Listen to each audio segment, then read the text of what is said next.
6:04, Talk 107.3 FM, WBRP, Mornings with Brian Haldane, off and running. Brian here with you, John LaBeouf producing. Starting off your Thursday morning at 78 degrees in downtown Baton Rouge. We got a busy morning to get to, y'all. Yes, the rain you're experiencing right this very moment in Baton Rouge is the outer parts of Invest 93L.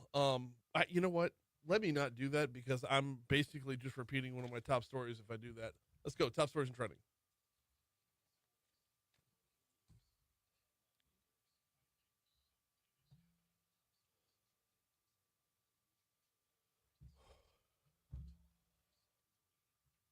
Number 5.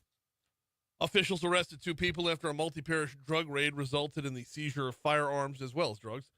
Officials investigated 21-year-olds Cameron Wilkinson and Ricky Williams Jr., both who were operating out of residences in East Baton Rouge and Ascension parishes. Yesterday, there were raids on properties, 6 properties in the 2 parishes, 3 in each, resulting in the seizure of multiple firearms alongside fentanyl, cocaine, oxycodone, and more. Number 4. Reinventing our riverfront. That was the main takeaway from last night's Plan Baton Rouge Phase 3 meeting at the Old State Capitol. As the early returns come in on how to give Baton Rouge a facelift, the levee area is the top priority. Coming in second on the priority list is a facelift to 4th Street. By the way, last night's meeting had more attendees than the first Plan Baton Rouge meeting, so hopefully interest is beating the apathy here.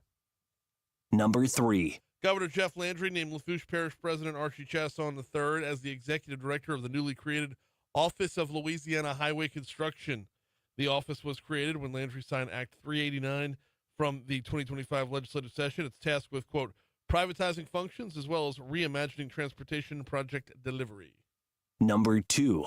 5 people, including several current and former head law enforcement officers, were taken into custody earlier in the week and indicted on an alleged scheme involving falsifying crimes to facilitate immigration visa fraud for profit. National and state officials made this announcement yesterday.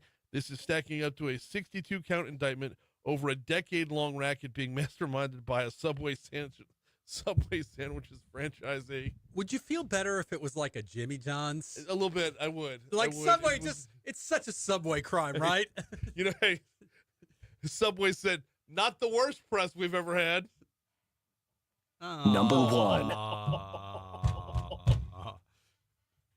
Oh, savage. Did you Number hit number 1? one. Okay, sorry. Invest 93L is what we're still going to call it. Why? Because the chances of this becoming a name storm have decreased. The National Weather Service scaling this bad boy back to a 30% chance of becoming Dexter. That being said, we're going to see rain on and off today. In fact, a lot of rain throughout the day. Primarily today, scales back to a 50-50 chance of it tomorrow. If you are one who regularly needs sandbags in these times, our news partners at WBRZ have the full list up there, but it's not going to be, it's not going to be one where, it's going to be one where if you normally need sandbags, you know where to get them. There is a flood watch, by the way, issued ahead of today's rain. And as far as what we're looking at, and the wind, by noon tomorrow, this should be out of here. So.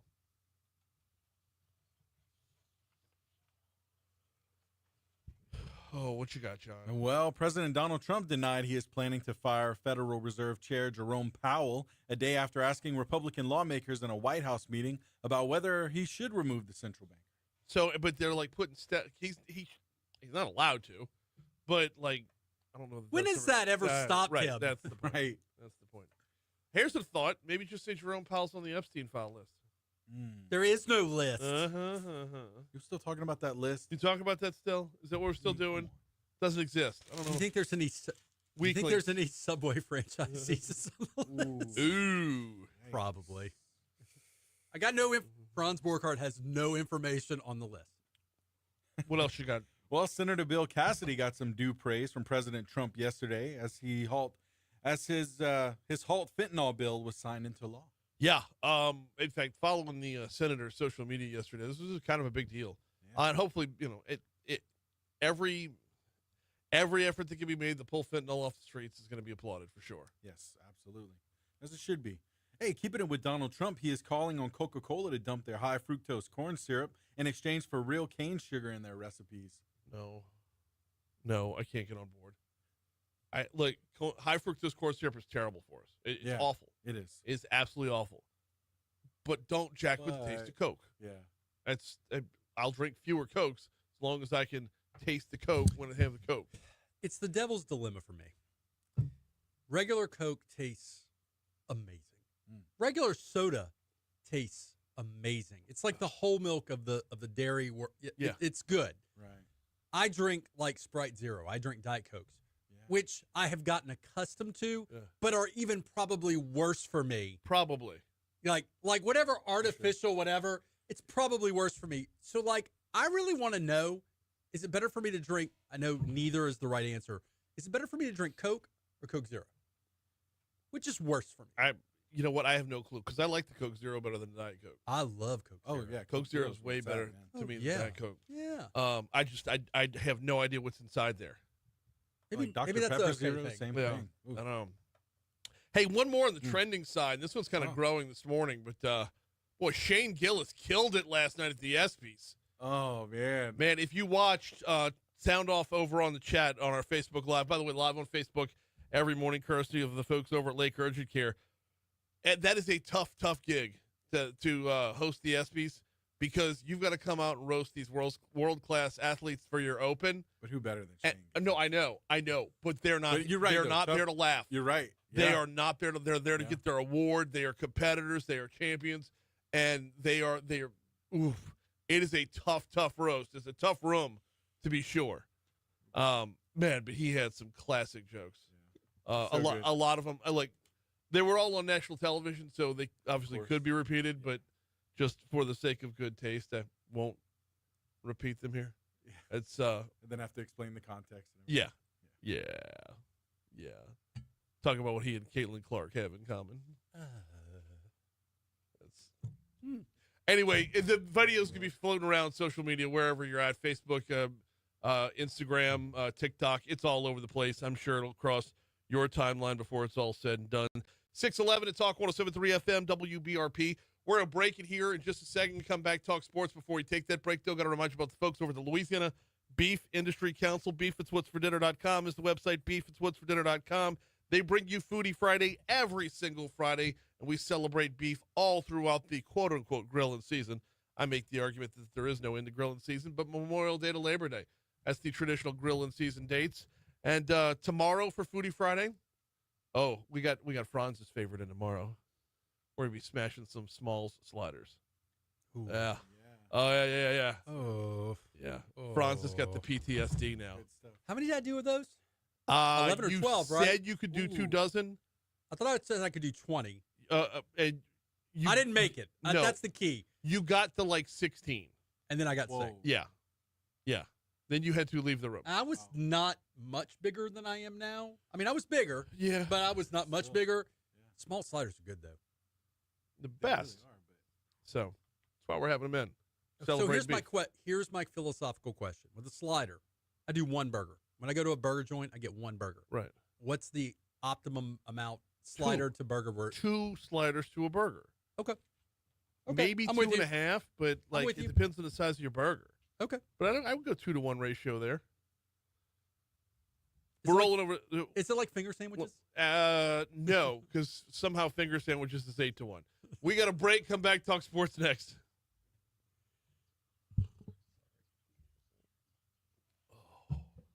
So, just so we're clear, rain today.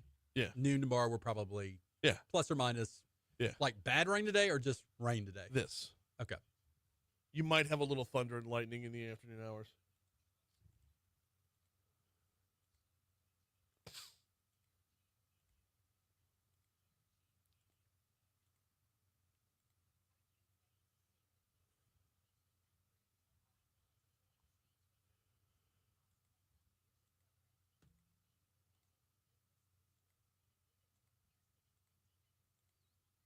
Like 2 o'clock to 4 o'clock is going to be the worst of it.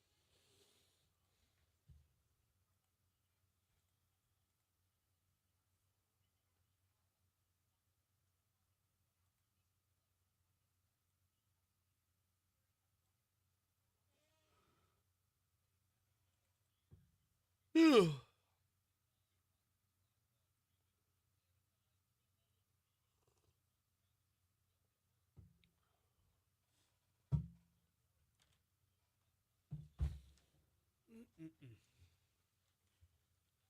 the DWI, I know the DWI is not as sexy as the subway conspiracy, but like, it's a big deal.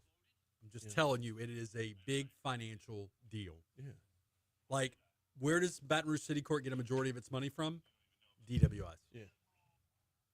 Yeah. Can't be handled it cannot be. They will not be for this time period from this June 8th until we fix the law. If they fix the law, can't be handled in city court. Okay. You know who's going to win on this? Who? You know who always wins on The this? attorneys. The attorneys.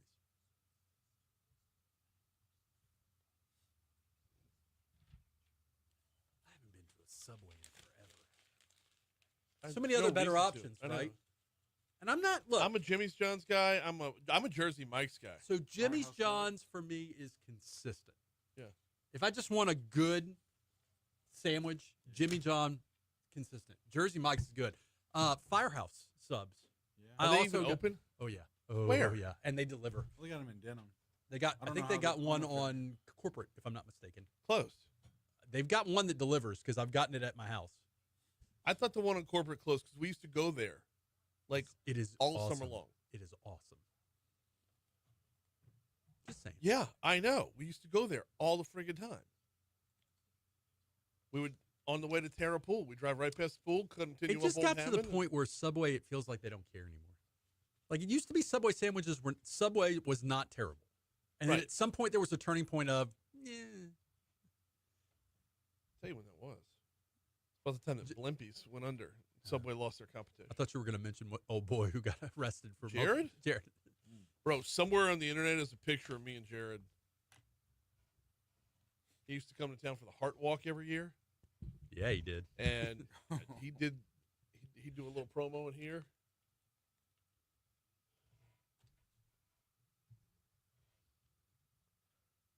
.617 Talk 107.3 FM WBRP mornings with Brian Haldane rolling right along. We will have the latest on the storms throughout the morning as we're gonna get a decent amount of rain today. As a result of Invest 93L. But that's not what we're doing right now. Right now we're talking LSU baseball. Tigers pick up another couple players out of the transfer portal following the draft. Oregon State's third baseman, Trent Caraway. He went undrafted. He was a top 150 prospect and went undrafted. Kendall Rogers of D1 Baseball says Caraway was a big-name recruit who he actually had some struggles during the regular season. He struggled really until the NCAA tournament. NCAA tournament, he was kind of back to normal. He got back to normal. He was really good, showed big-time power. He's a guy that I think, especially with Jay kind of teaching him from an offensive standpoint, has a chance to be really, really good. When you say got back to normal and kind of exploded, he doubled his home run total from the season in the regionals or just in postseason play.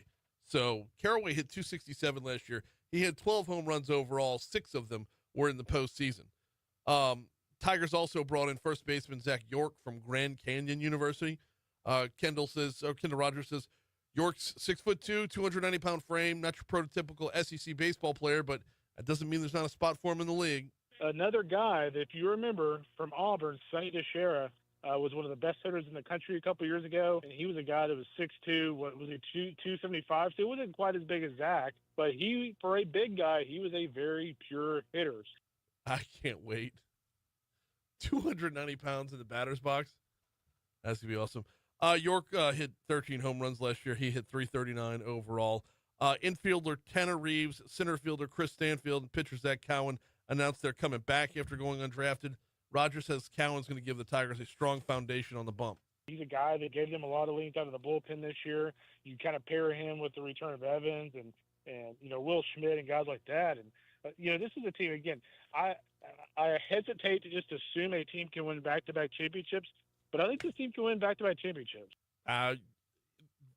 Jay Johnson has done his work at putting this team together, coming off the heels of the last team. It is looking good. What do we got? 30 seconds left. Okay. Quick rundown for today's festivities over in Atlanta. It looks like Missouri is going to lead things off at SEC Media Days. Coach Eli Drinkwitz has been, everybody's looking forward to him. He'll be on the podium in about, 2 hours from now? Be followed by Mark Stoops from Kentucky. Arkansas will be heads up at noon, and then the lineup will end with Texas A&M closing things out. Here's the Fox Business Report.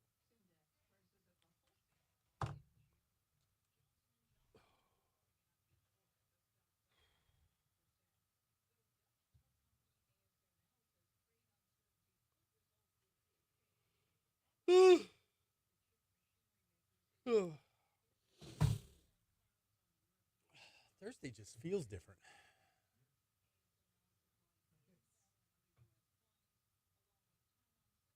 Well, I've said it before, guys. Y'all get up early every single morning. Yeah. My Wednesday is the hardest day of the week for me because by late afternoon, I'm like hurting. Yeah. And then I get my son, and so he doesn't go to bed until like 8:15-ish in the summer. And so by the time I put him to bed, I'm like ready to. That's early. Do you take That's do y'all good. take naps? Sometimes. Yeah. I sometimes, yeah. Like yesterday, yeah. Yeah. Definitely needed a nap. Well, I get and I get that it's an adjustable schedule, right? Sometimes that just means though that nap happens just because I sat down and I'm just out. Yeah. Like it wasn't like I planned to just lay down and take a So nap. my concern for you guys would be your weekends, where you can sleep late, but do you really sleep late? 6. Ugh. My alarm's set for 6 on And that weekends. you feel probably like you're really sleeping late. Oh yeah, for sure. Yeah. But I always enjoy waking up before my family. Yeah. Like that's my thing. I've always been like that. Ever since the kids were little. I just enjoy having just a couple hours just by myself. So I've always been kind of an early riser, but yeah. And my kids are older now, but I still like to get up before I hear you. the I hear. chaos starts. Oh, I hear you. I hear you.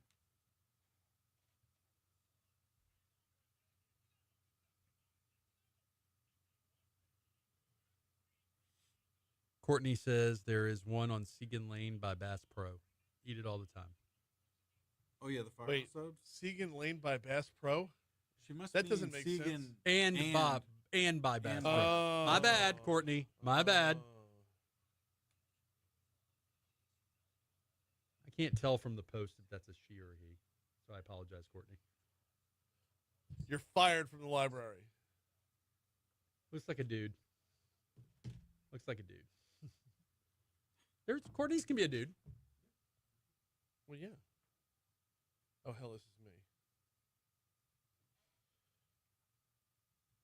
I don't have my websites up. Give me 1 second. All right. We got a busy stop over in the traffic center, so let's get right to it. Accidents abound this morning up on the interstate. It's looking like we've got a handful of accidents. Now, this might just be 3 different reportings, but I-10 at Acadian, I-10 eastbound at Acadian, right before the 1012, well, before College Drive. Looks like there's an accident in the roadway from about 15 minutes ago. Rewind the clock about 20 minutes before that, you got a stalled vehicle on 10 westbound near Dalrymple. Rewind the clock another 5 minutes before that, and you've got an accident in the roadway 10 westbound near Essen, and actually this looks like that's the same one repeated, in between Essen and Bluebonnet.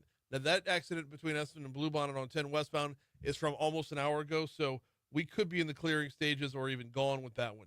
Now, even with all 3 of those accidents up on I-10, I'm not showing any delays at all. You're going to touch the brakes just a little bit around Essen Lane, but that's about it as you're coming in on 10. I-12 westbound coming in, you are going to have plenty of company. We've got it's a little bit more than your normal congestion for this time of morning. Once you get to Airline Highway, though, and I'm talking like all the way from Walker up to Airline, it's getting heavier and heavier right now. Once you get to Airline, though, it picks back up again. I-10 east coming in from West Baton Rouge Parish looks good. Stepping off the interstates, we do have an accident up at Central. That would be Hooper at Liberty Park. That's your look at traffic from the Talk 107.3 Traffic Center.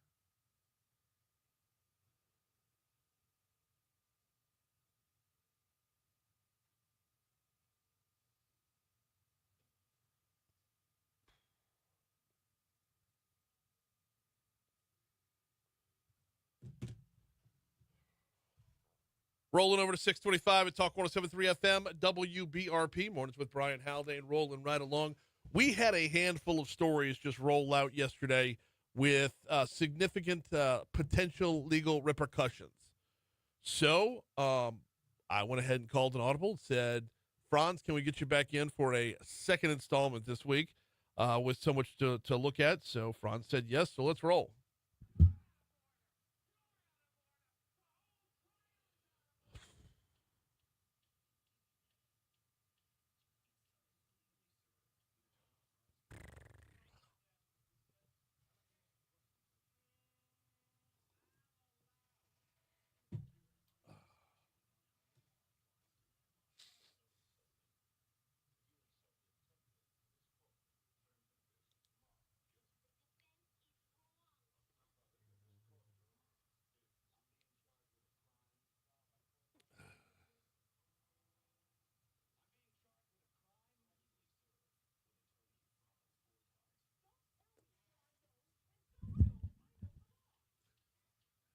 What you say, Franz? I don't do it for the money. No. I don't do it for all the enemies I make based on the asinine things I say on the radio. No. I do it for you, Brian Haldane. I do it for the listeners. I'm here back to back, 2 days in a row. Couldn't pass up these stories. So many of them. You know, we could almost design an entire radio show called Legally Served. I would like to start with a podcast called Legally Unfiltered and maybe bring Yeah, we could do Sprinkle that. in the mix. We could do that too. I mean, you want to throw that out there. Never I'll too much. Follow up. Never I'll too follow much. up. So I'm going to I'll set the stage. Okay. We were in yesterday talking about an arrest that was executed at a police chief conference in Right. Baton Rouge Right. from Oakdale. Right. And we were trying to project where the thing was All headed. right. Boy, were we wrong. No. We were nowhere close. So yesterday there was a press conference, 10 a.m. press conference by the the Federal Western District of Louisiana, the U.S. Attorney. Yeah. And he said, 5 people, including several current and former head law enforcement officers, were taken into custody early in the week and indicted on an alleged scheme involving falsifying crimes to facilitate immigration visa fraud for profit. The official said 4 current and former law enforcement agencies were taken into custody Monday, as well as an Oakdale business owner. call it what it is, franchisees for Subway. He's a franchisee for a Subway sandwiches. You have Oakdale's police chief, Chad Doyle, Oakdale Ward 5 Marshal Mike Slaney, nicknamed Freck. You have Forest Hill Police Chief Glenn Dixon, former Glenmore Police Chief Thibaut Onicia, and Oakdale Subway restaurant owner Chandra Patel. Let me tell you what the scheme is. Can I go in the scheme? You break down So what the scheme is Patel goes to law enforcement and says, hey guys, there's this special type of visa. It's called a U visa. Uh-huh. And if you falsify a police report where my guy is a cooperating victim and has had some kind of hardship, if you falsify a police report, like that, make up a crime where he or she is a victim, we can apply for this special visa and they can stay. And here's $5,000. Yeah. And so all of a sudden we started having like armed robberies that never happened. In Oakdale. And I got to kudos. What an creative and inventive scheme. Brilliance Brilliant. from start to finish. These guys are screwed. They really, really are. And Dixon and Doyle, by the way, they were both arrested at a police chief's conference right here in Baton Rouge. This is why it's on our radar so much, because that part of it happened here. But I would make the argument that it would still be on our radar because it's so good. Well, It's like, not that I sit around thinking about how to do criminal enterprises, but you have to think about the fact that this would only work in a small police department where the chief has the ability to actually like this scheme wouldn't work in a big metropolitan. you don't think?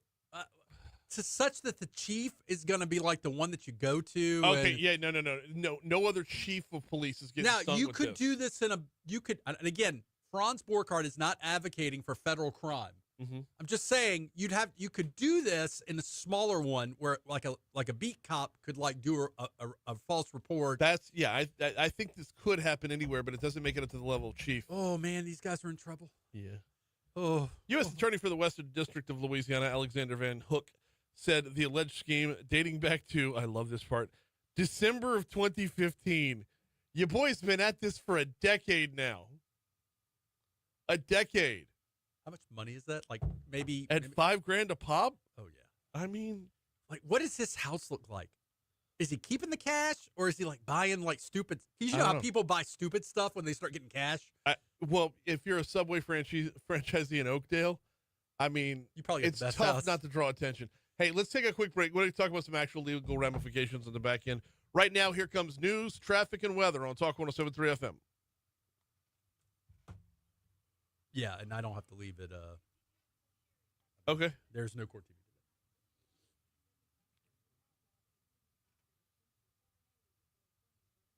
So yeah, there's a lot of. This is going to sound racist. Are there a lot of Patels in Oakdale? Probably not. I don't know. Is there a sleep in? I didn't know there were so many immigrants in Oakdale. Maybe there isn't. Me and Caitlin Clark have a lot in common. We've both nailed a bunch of threes.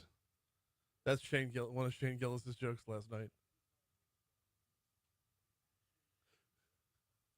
After Caitlin Clark retires from the WNBA, she's going to go work for Waffle House so she can continue doing what she loves the most, fist fighting black women. What?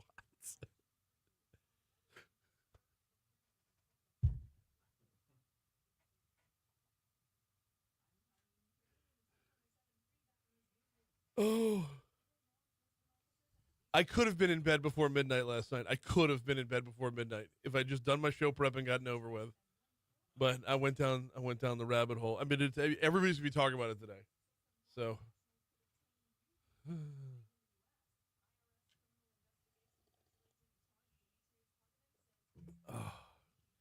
So I don't really follow WNBA, Nobody does. but I've been noticing a lot of attempts to create a artificial beef between Caitlin Clark and Angel Reese. yeah, and I wonder, like, is that real or is that just being artificially done? It's being artificially done, but Angel's leaning into it to play the villain.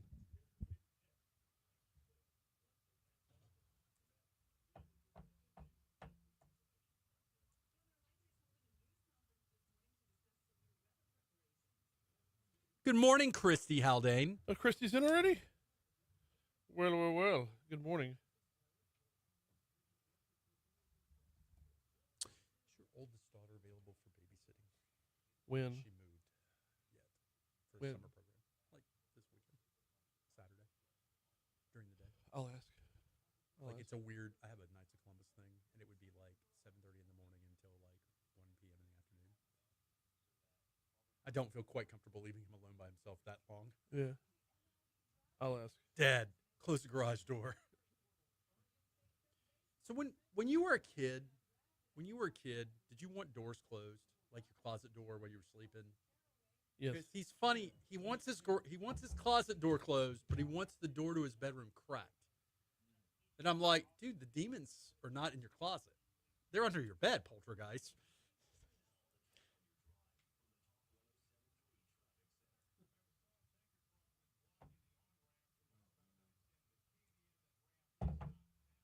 I love life.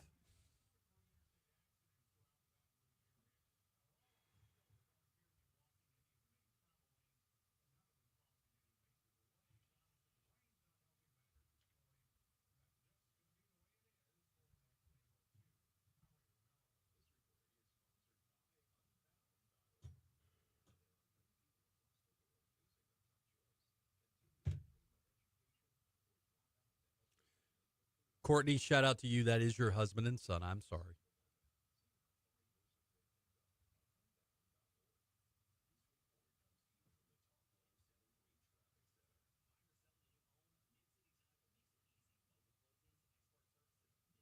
Shout out to Keith.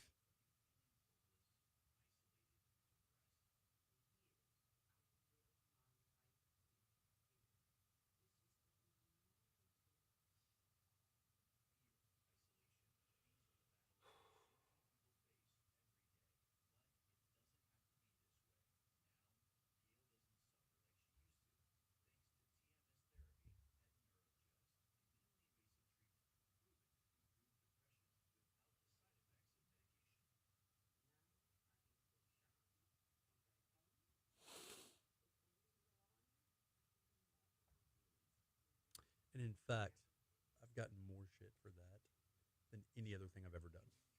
Really? Like the federal judge is like, we're in chambers, and he's like, so what do you know about mattresses? Okay.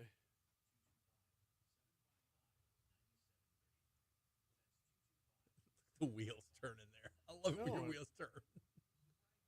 Did you do anything like wrong in the commercial? No. Right. This is the most vanilla commercial I've ever done. Yeah. He's done commercials before where like. Well, I've seen the best commercial he's ever done was the video of the guys burglarizing the store. Like that's how much that people want. They're like breaking in. I thought that was beautiful.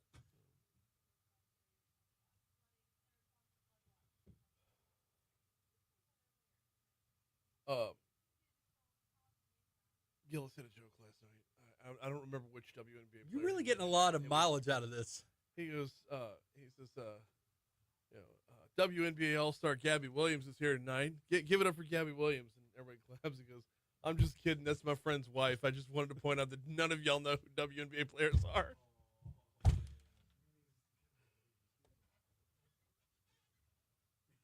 Wow. Yeah. Oh, he was on fire. Shane Gillis or Sean Gillis? Shane. 636 Talk 107.3 FM WBRP Mornings with Brian Haldane rolling right along. Legally served with attorney Franz Borghardt rolling right along as well. All right, let's talk. Let's get as serious as we can when you've got the way this story has come across. Real life legal ramifications.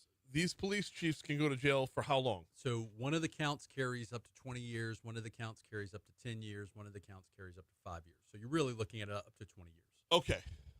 And I do think, so federal law basically gives a guideline range to the judge. The judge doesn't have to follow the guideline. I mean, this is assuming they're convicted, which Right. the conviction rate in the federal system is like 99% unless you're Diddy. Yes. Yeah. So, you know, Well, that's the part we talked about yesterday. yeah, they could be innocent. Right. They could be, these crimes, these false fabricated crimes, there may be a good reason or justification behind them. That said, I would anticipate a bit of jail time. The federal government, federal judges, our government system works on a principle that public trust is sacrosanct, and when you breach public trust, we put you on a stake and light you on fire. Yes. And it's too easy with these guys, and especially with the climate with regard to immigration. I was going to ask about that. So we're not exactly in an immigration friendly climate right now, right? Right. Illegal. Illegal Good, immigration. Very good clarification there. If you're finding new and inventive ways to skirt the law to get people in the country, this is Galen asked the best question I've asked in quite some time. okay. Go. Why aren't the Chiefs charged with RICO? Great question. Why? It's unnecessary to charge people with RICO if you have the underlying crime. It makes it more complicated. It makes it more difficult. Could charge them with RICO, not necessary. One of your crimes carries up to 20 years. Like, you don't need it. This is kind of like hate crimes. We can charge people with hate crimes if we want to. Right. It just makes it harder to prove the Right. crime. Okay. So If you RICO would make this worse. I think it would be difficult. Yeah. It would be. Okay, it makes it more complicated. It's less shooting fish in a barrel. Could heighten the penalties, but I mean, For what? yeah. For what? To what end? I think the phrase is, I don't know if the juice is in the squeeze. Okay. So that is what the answer to that question is. Okay. So my next question is, stepping aside from the Chiefs. By the way, the law enforcement officers are facing different charges than Mr. Patel, than our sandwich artist. You know Patel's totally rolling on these guys, right? Oh, 1,000%. The subway will continue. 1,000%. By the way, I've never stopped at the subway in Oakdale. I don't want to go now. I kind of do. How far is Oakdale from here? Let me get an exact distance. It's a drive. It's about 2 hours, right? I'd drive 2 hours for a Patel subway. That's get Contraband. He needs to reframe it as contraband. hour and a half. Give me an hour and a half. Dude. No, hour and 56 minutes. Excuse me. Dude, I would totally drive 2 hours for a Subway sandwich. If I can I take a self? He's probably still in jail. You think? Well, they have a so what happens in federal court is they get what's called a detention hearing. And I I gotta imagine. Well, these guys may be flight risks. Yeah. I mean, does a Subway franchisee have the bandwidth to leave the country? Maybe. I don't know. I would have to get out of there quickly. He's totally squealing on these guys. No doubt. The Subway, I'm looking for the Subway in Oakdale. I found the Pizza Hut and Carl's Seafood and Catfish. I'm looking in real time for where the Is there more Subway's than one Subway in Oakdale? There's not more than one of anything in Oakdale. Oh, man. So here's the question. Is he facing different charges? That's the question. Well, I think he faces the same charges. What do you do with all the immigrants that have the falsified U visas? It's temporary. On Google, it's temporarily closed. That's a shame. That's a shame. That's exactly the answer I was looking for. I was hoping that's what was going to come up. So look, Subway sandwiches aren't exactly world-class subs or po' boys. Like Rocco's subs. I would go a lot further for a Rocco's. I've driven 3 hours for Rocco's. Po' boy Troy, 3 hours. He gets a 3-hour drive. No, I'll walk 3 hours. That's long. I would like the Proclaimers. I would walk 500 miles. In this heat. So point is so what happens to the immigrants? Right. I mean, they're here falsely. Right. They knew that they're here falsely. Well, do they know that they're here falsely? Okay, so do we start pursuing charges on that front as well? You're just gonna you're gonna deport them. You're gonna give them a hearing and deport. But they committed a separate crime while they were here. They didn't just commit the crime of coming here illegally. Where's the juice on the squeeze? Do you want them prosecuted and housed at our expense in this country, or do you want them back where they're supposed to be? So that's always the problem. No, we're going to walk down this path of the difference between justice and vengeance, aren't we? Because we're a pound of flesh kind of society right about now. So I would imagine there's going to be a want to go ahead and hurry up and populate Alligator Alcatraz. So for an immigration violation or charge like this, you could be looking at minimal time. If you house them, look, let's not mince words. I'm not saying they shouldn't be prosecuted. The reality is, if you house them, you got to pay for them to be housed. Right. And then ultimately, what are you doing at the back end of that incarceration? Sending them back. So if it's a violent crime, I'm all about it. Get your pound of flesh. And then you got to also prove, here's the other thing. You got to also prove that the immigrant, knew anything. Right. So to what degree did Patel, hey, I can help you out? Right. And the immigrant's like, okay. As we're talking this thing out, I'm kind of starting to feel like the immigrants here are the victims. Well, yeah. Number one, they're not getting their money back. Yeah. Number two, they're going to get bumped out of the country. And number three, I can guarantee you that sales pitch that came from I can help you out. I can help you out. You just got to fill Is this this form illegal? out. It's not really. No. Not really. You're not really doing anything wrong. We're just going to grease the wheels. Well, it's been 10 years, too. I know. 10 years. Oh. That's a long time. That's a lot of immigrants. That's a lot of sandwiches. That's a lot of sandwiches. A lot of subs. That's a lot of black olives. Whole lot of lettuce. Oh, too much lettuce. Ease up on the lettuce. All Guy, right. not so much lettuce. Can we change gears? Yeah. Please. I know that you're not as excited about this next topic as I am. I can't get as excited about any topic as this one. Temporarily closed. That's a shame, too. That could become like a historic landmark. I know. Well, temporarily closed, as in, do you think he was probably the full owner and operator? He was probably doing the whole show. Have you ever been to the have you been to the downtown Subway? No. The owner, the franchisees was there every day. So where's the downtown Subway? That used to be on the corner where I guess now not Jolie Pearl. Oh yeah, I know right where that's at. Yeah. It's right next to the Catfish and Burger place, dude. Now I'm willing. Look. I'm just willing to say. I still want that sub. Point is, changing gears. Let's set the topic before we have to break. So yesterday, I was looking at legislation, law. That's what lawyers do sometimes. Sometimes we look at law. Yeah. That a bunch of legislatures, who aren't all lawyers, make. Yeah. And say, how can I use this new law to benefit my clients, my future clients? And there was a bill signed into law by the governor that assesses an additional $25 fine on DWI first and second offense. Seems pretty innocuous, right? Like, no big deal. What's another $25? The problem with him signing that into law, it's not a problem for me, by the way. I love it. Thank you, Governor. How often does this happen?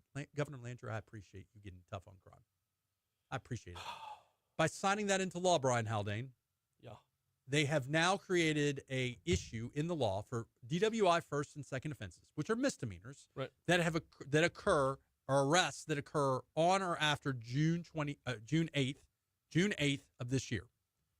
Now, my future clients are entitled to jury trials on those because they've created a weird issue called a Duncan misdemeanor. Some of our misdemeanors under Louisiana law are most of them are bench trials, judge trials. But some of them, if they carry a certain penalty, they become jury trials. You get 6 jurors. So now your DWI first, your DWI seconds that are occurring after June 8th, Daddy gets a jury trial, which means city court can't handle them. Okay, but does it automatically go to a jury trial? It's up to the defendant. He or she can waive a jury trial. Right. There will be, to be sure, there will be a lot of these where it's like, yeah, I don't want to. I'm not trying to get. That's not a hill I want to die on. That's where I want to pick it up when we come back. We're coming up on 6:47 at Talk 107.3 FM. We are going to stay on time. We're going to take our break and then hit your money. We're going to take our break, hit traffic and your money now, leaving us enough room for Keep It Franz until the top of the hour. So let's go ahead and break it on Talk 107.3 FM. I kind of want to Rocco Po' Boy now. Yeah, you do. What's the signature po' boy there? I mean, he makes good red beans, he makes good gumbo, he makes good food. But what's the signature? Roast beef with the fries on top and the juice? No, just Rocco's roast beef. Okay, I'm just asking questions. I understand. The gumbo's good. Get a Crescent City connection. It's like a Ferdy plus turkey, and it's awesome. That's my favorite sandwich.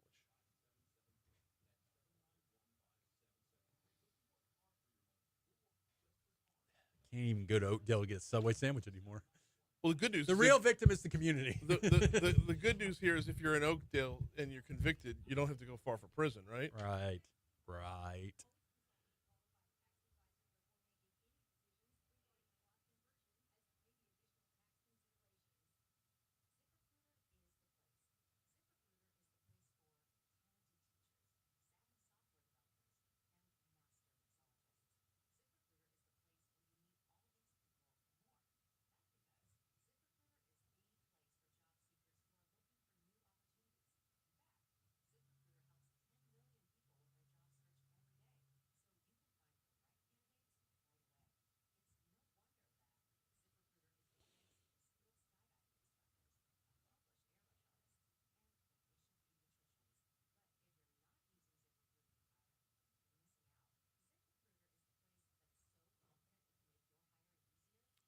XI11? Huh? Mm-hmm.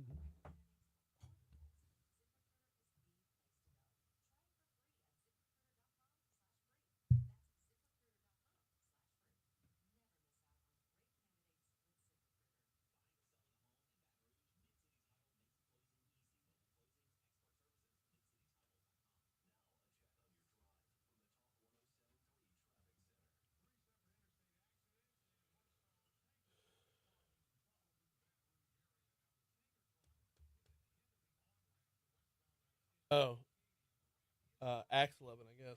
That was his last retreat he was on.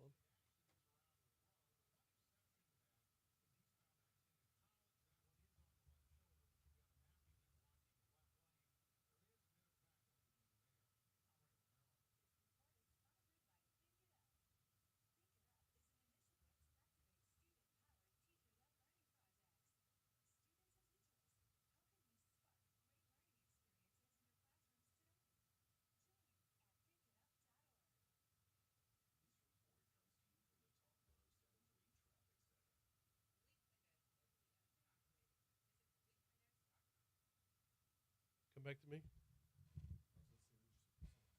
Don't forget the new installment of Louisiana Business Weekly is going to be hitting we're going to drop that on Monday. We're going to have the W group in this time around.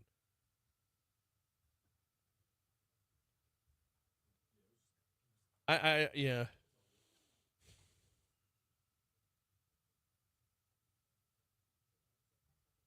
They have a Las Palmas grill in Oakdale. Are you telling me that Subway's up for grabs? I'm telling you that Subway is temporary. We could convert it to a Rocco's Po' Boy Oakdale. You think? I don't think it would work. I don't know if the community would. Yes, I think Rocco's is an amazing place. I think I'm too much of a yat for Oakdale. That's what I'm getting at. Rocco would just blow their minds. Yeah. Mudwater Brewing. What is Mudwater Brewing? Oh, I think you know.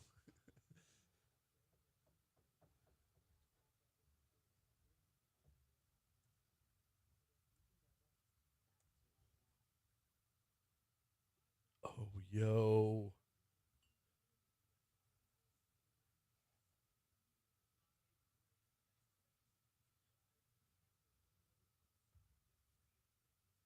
They're temporarily closed as well.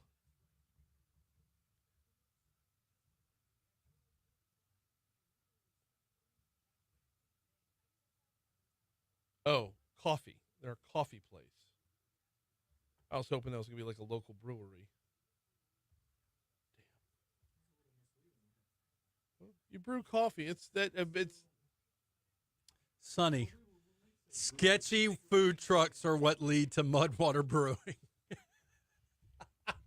+1, Sonny. +1. I miss him. That's a strong line.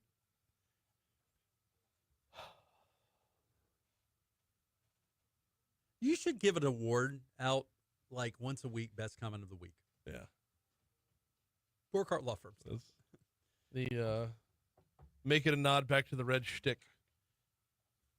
That's where Sonny comes to us from. The old red shtick days. 6:52 at Talk 107.3 FM, WBRP, mornings with Brian Haldane, rolling right along. Legally Served with attorney Franz Borghardt, rolling right along as well. Of course, Legally Served, brought to you by the Subway in Oakdale. So Franz is looking for a new sponsor real quick. Let's talk about the difference between, and I want to talk about what's profitable for the court system, what's profitable for the attorneys, how to fund city court and whatnot. I'm not big on policing for profit. I want to talk about what's right. Now, when you talk about having the opportunity to move your first or second DWI over to a jury trial, how is that not right? How is that not? Well, first of all, I think that every misdemeanor, regardless of where we are as a state, I think most states give you a jury trial for a misdemeanor. Okay. If you're going to be charged with a crime, I think you should be entitled to a citizen of your peers. So could they have done this already? Yeah, but inevitably, so philosophically, this was always a concern. I've been saying this for a decade. They keep increasing the penalties in DWIs. Yeah. And if you increase a misdemeanor's penalties over a certain threshold, this happens. Yeah. Okay. Now, they were careful about how they were doing it. I think that this was an accident. I think that the increased $25 penalty, which I don't think I think it was one of those deals where they snuck it in. They didn't vet it. I don't think they vetted it to any judicial group. I don't think they vetted it to any lawyer groups. I think defense attorneys would have told them, hey, you guys are creating a jury trial opportunity. So when the legislature passed it, when Jeff Landry signed it, I think they thought no big deal. Now, how does it realistically, how does it help or hurt a defendant? That should be our only concern. So it helps the lawyer because I can charge more. Right. And I'm good at jury trials. Right. Not to be arrogant, but I'm comfortable. Better phrase. I'm comfortable trying a jury. There are attorneys that don't want to try jury trials, and I get that and I understand that. Here's the thing: is a group of citizens going to be more or less trusting than a judge when it comes to police, when it comes to standard field sobriety tests and the biomechanics of it? Yeah. When it comes to the shovey aggressive cop who knows he's pinning you for a DWI before you're even pulled over. When you say no, I'm not gonna blow into that breathalyzer. No, I'm rejecting your field sobriety test because I've got a balance issue, and then you get nabbed anyway. When you have the sentiment that we have that it hopefully will start waning soon, but that anti-police sentiment, if you land them on your jury, you're winning. Permission to be jaded for a second. Go for it. How do we get our judges? We elect them. Yeah. I'm not saying our judges don't make the right call, and they will. A lot of our judges will do the right thing and acquit when appropriate.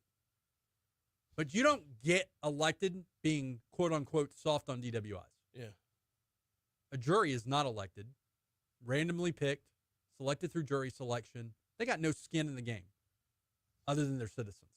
So, is a jury going to be more likely to acquit on a DWI? Don't know. Don't know. I'm excited to find out. And here's the thing. There's only two ways they can fix this issue. They can have a special session, which I don't think they're going to do, right, to fix it. He can't undo what he just signed. It's now law. Right. Once something becomes law, it's law. Well, they could litigate until it. they reconvene. Yeah, they could litigate. When do they reconvene? Next year. Okay. Yeah. How many months is that? How many DWI arrests happen on a daily basis? This financially is going to cause an issue for municipal courts that make a ton of money on DWIs. Mm-hmm. Okay. I just, very seldom do I get to say, I told you so. Wait, that's not true. I every time I get a chance to say, I told you so. I've literally been saying for a decade, the legislature was going to tinker with DWI misdemeanors, and this was going to happen. And it happened over a $25 additional fine. And it's the way they phrased it, Brian. It's the way they phrased it. Had they said it was going to be a fee, if they said it was going to be like you can increase penalties without, it's about the $1,000 threshold. If you're exposed to a fine of up to $1,000 and not a penny more, then it's a bench trial, a judge trial. But as soon as you're exposed to a fine of more than $1,000, in this case, $1,025, it becomes what we call a Duncan misdemeanor. Our Supreme Court has ruled on this. That's the problem right now is this has already been litigated. This is a Duncan misdemeanor. And Brian, I'm going to tell you, there are a lot of judges that are not happy about the reality of this.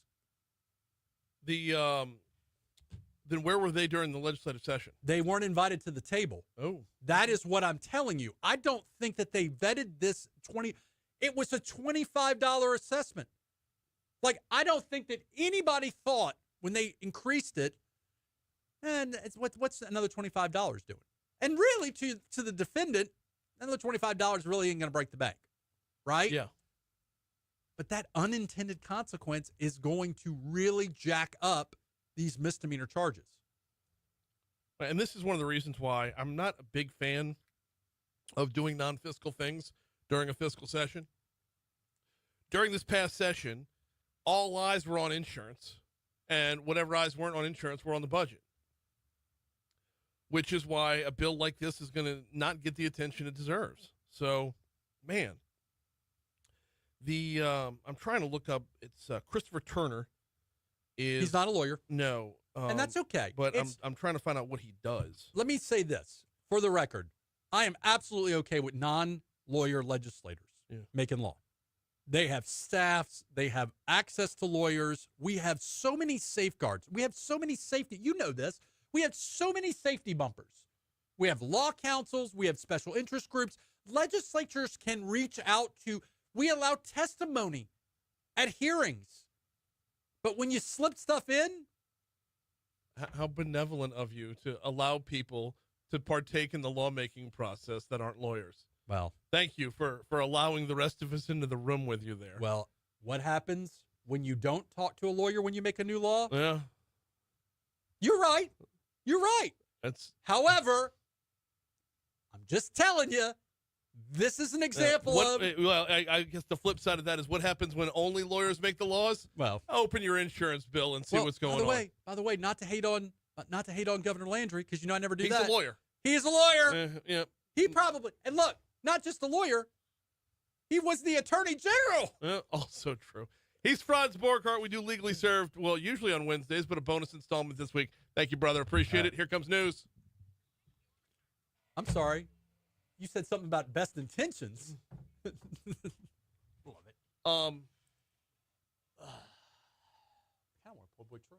sandwich for lunch. You should. I had a lunch meeting with one of my Pilgrim buddies, and he wanted to go to BRQ, but I think I'm gonna. I mean, if you're going to BRQ, you might as well go to. You're right there. I mean, dude, I gotta You're tell like you, 2 miles away. and I'm not just saying this because I love Rocco. I have had nothing but good experiences over there, and the gumbo. Yeah, gumbo's ridiculous. The non sandwich stuff is. Anyways, it's not a Subway. It's not a Subway. No deal. Thank you, Franz.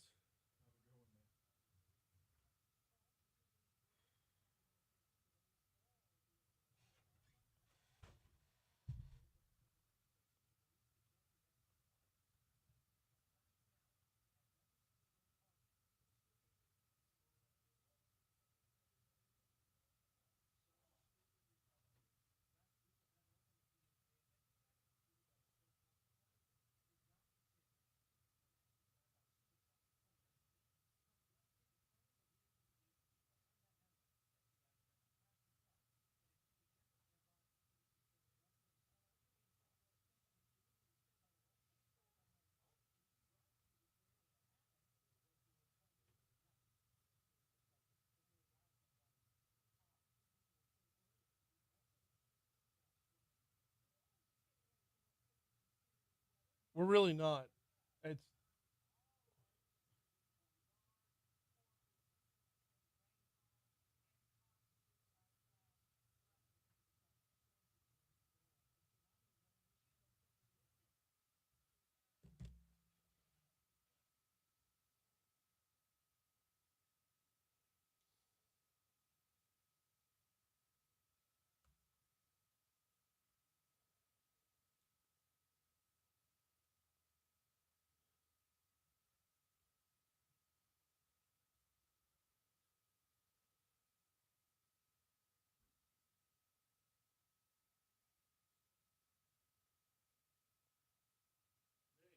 Rich.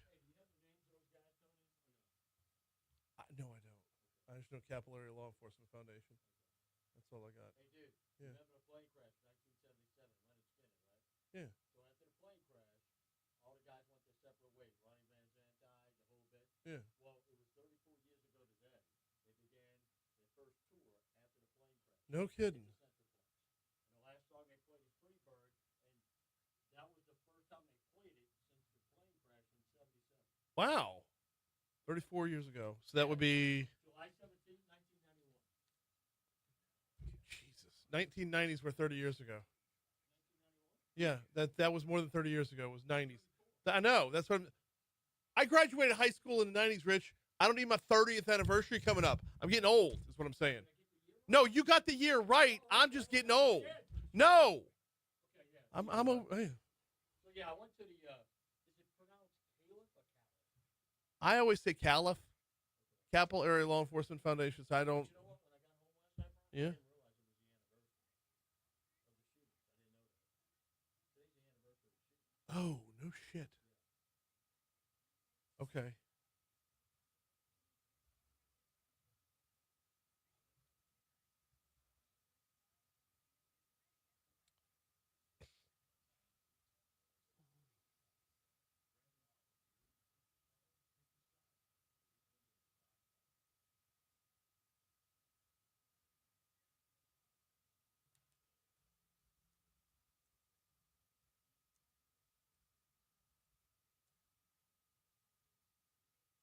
Bury the lead much, Rich? Yeah.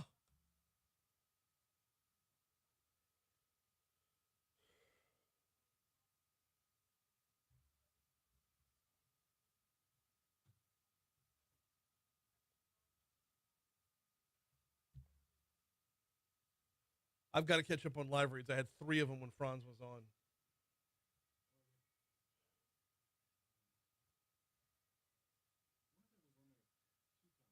Beef.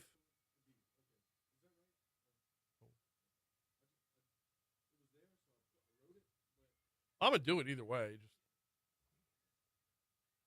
that's why I made sure to get beef out of the way first, because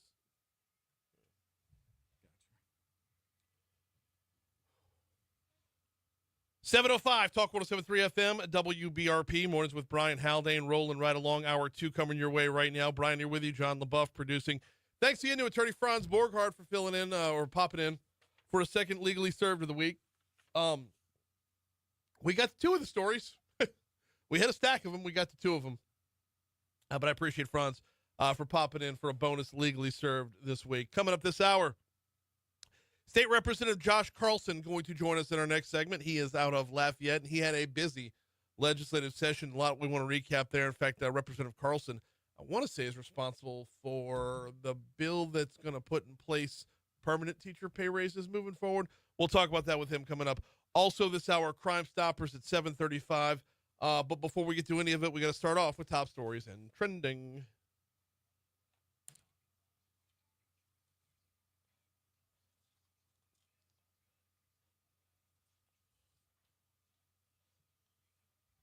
Number 5.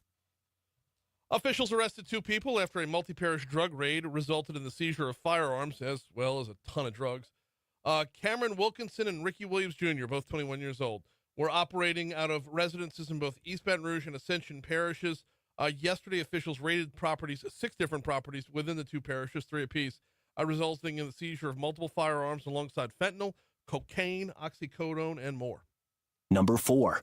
Reinventing our riverfront. That was the main takeaway from last night's planned Baton Rouge Phase 3 meeting at the Old State Capitol.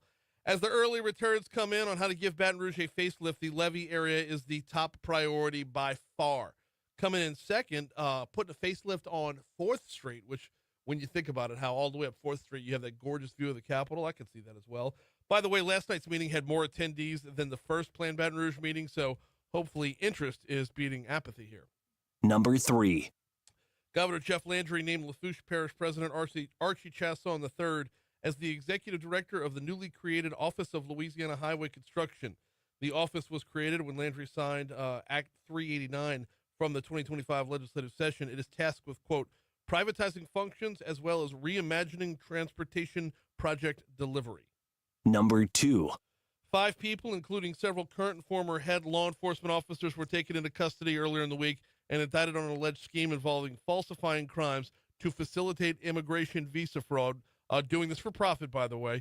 This is stacking up to a 62-count indictment over a decade-long racket being masterminded by a Subway sandwiches franchisee. Number 1. Sandwiches? We're now looking at a 30% chance that Invest number 93, AL93, Invest 93L actually becomes the named storm. What we are looking at as a result of this is a ton of rain today. Specifically later on this afternoon in Baton Rouge, later on this afternoon is where it's going to get at its worst. Now, if you are normally flood prone, you know where you normally go for sandbags. All the usual suspect locations are there. If you wanted a full list of them, our news partners at WBRZ have that posted up.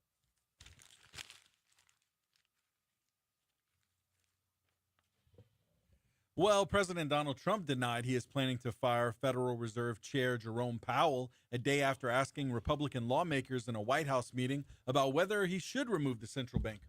I tell you what, why not push this narrative for a couple weeks and then turn around and say Jerome Powell never existed? And then ask people while they're still talking about him. Oh, Well, why not? I mean, Do that to me. You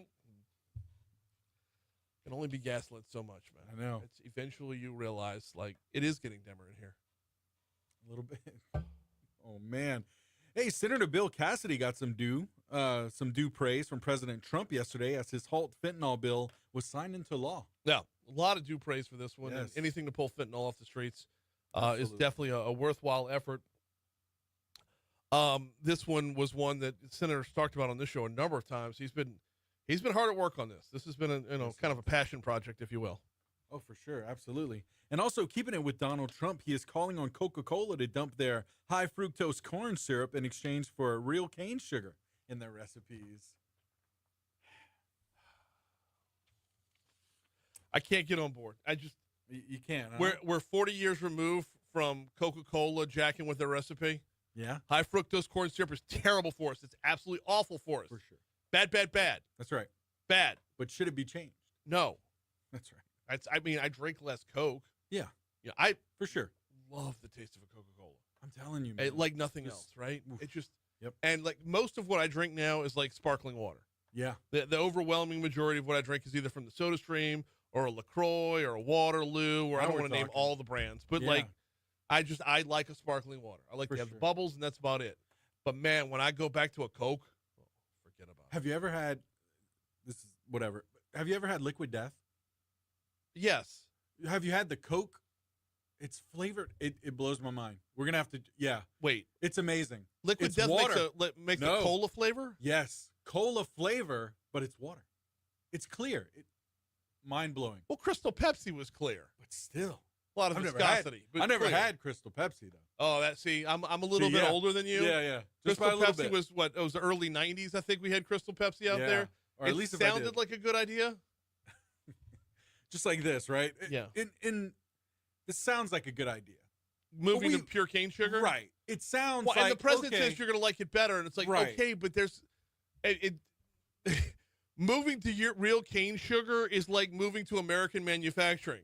I might like it better on the back end, Right. but there's going to be this pain period where I'm not used to it. That's right. It's- That's right. Better for me, for sure. Right. But like you said, I'll just drink less. Well, no, as of right now, I barely As drink we're- Coke because this is weird. Like it's because of the high fructose corn syrup. Yeah. It's because I know it's bad for me. It's because I know that like if you ever cleaned a penny in Coca-Cola? Right. You Like see if the it's way doing that to the penny, what's Yeah. it doing here?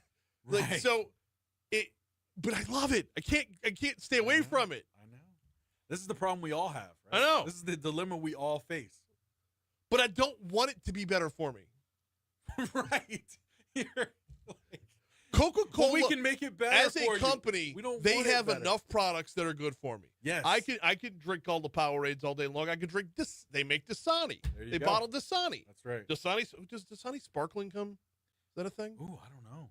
If not, it I might have to should. find out. Yeah. Well, because if you go to like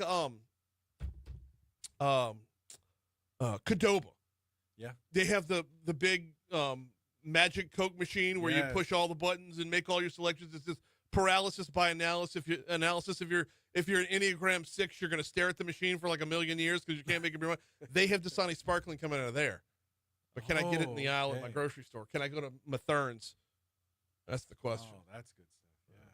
That's what we need. We are running so long right now, and we Who'da didn't even get to the other trending story, and that's if you missed the ESPYs last night, Shane Gillis is going to be all over your timeline today, all over your For You page, all over your feed. You're not going to get more than 3 reels in before you get to Shane Gillis at the ESPYs, and he was killer. So good.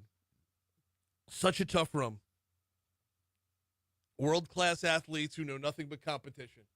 Making them laugh is one of the hardest things out there, especially making them laugh at themselves. Yes.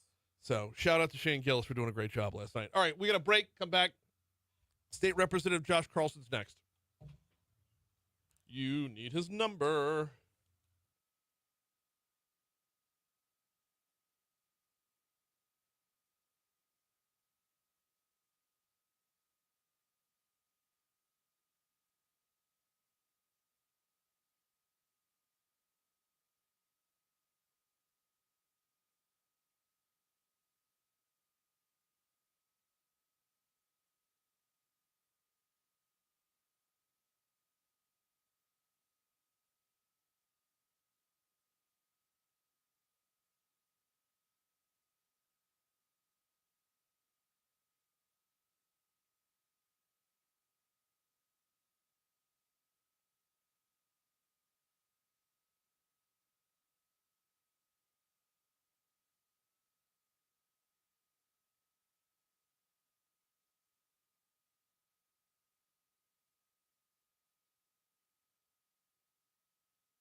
Coming up on 716 at Talk 107.3 FM, WBRP, mornings with Brian Haldane, rolling right along.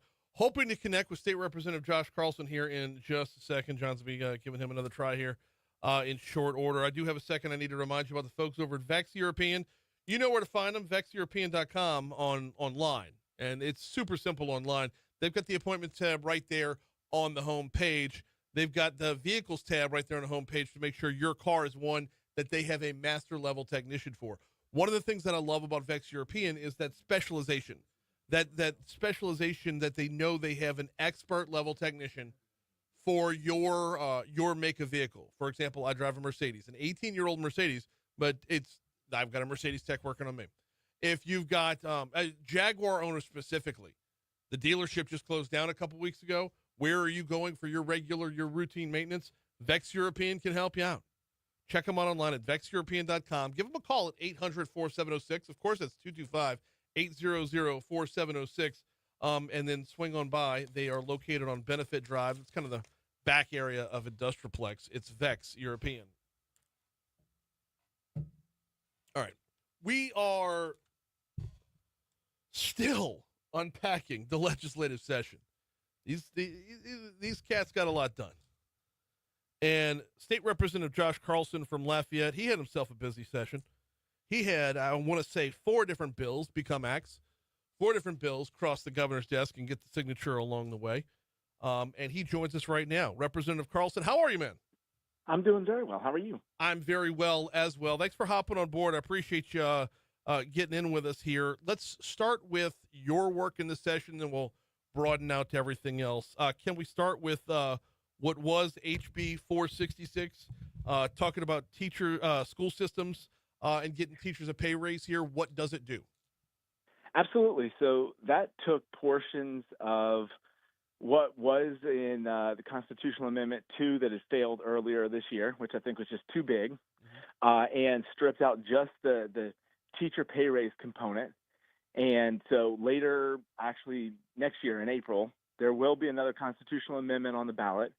And my bill was a statutory component of it. So we're looking at consolidating a couple of constitutionally protected funds that aren't generating a bunch of money for us or aren't being used at all, and taking that money, about $2 billion, and paying off a big portion of a teacher retirement system debt. And then my bill would require the savings from that money. Instead of having to pay off debt each month, the school systems would realize some savings, and they'd be required to use that savings to pay for a $2,250 teacher pay raise. So repeating what we had tried last year, but in a little bit different form, and we were able to increase the amount of money that teachers would be getting in that pay raise. So really excited about that, because our teachers do make less than the Southern average, and we want to be able to do everything that we can to be able to get them that permanent pay raise. Absolutely, we do. Now, walk me through, because I'm pretty sure I understand it, but I don't know how to explain it. Walk me through how paying off $2 billion one time equals a permanent pay raise for the teachers.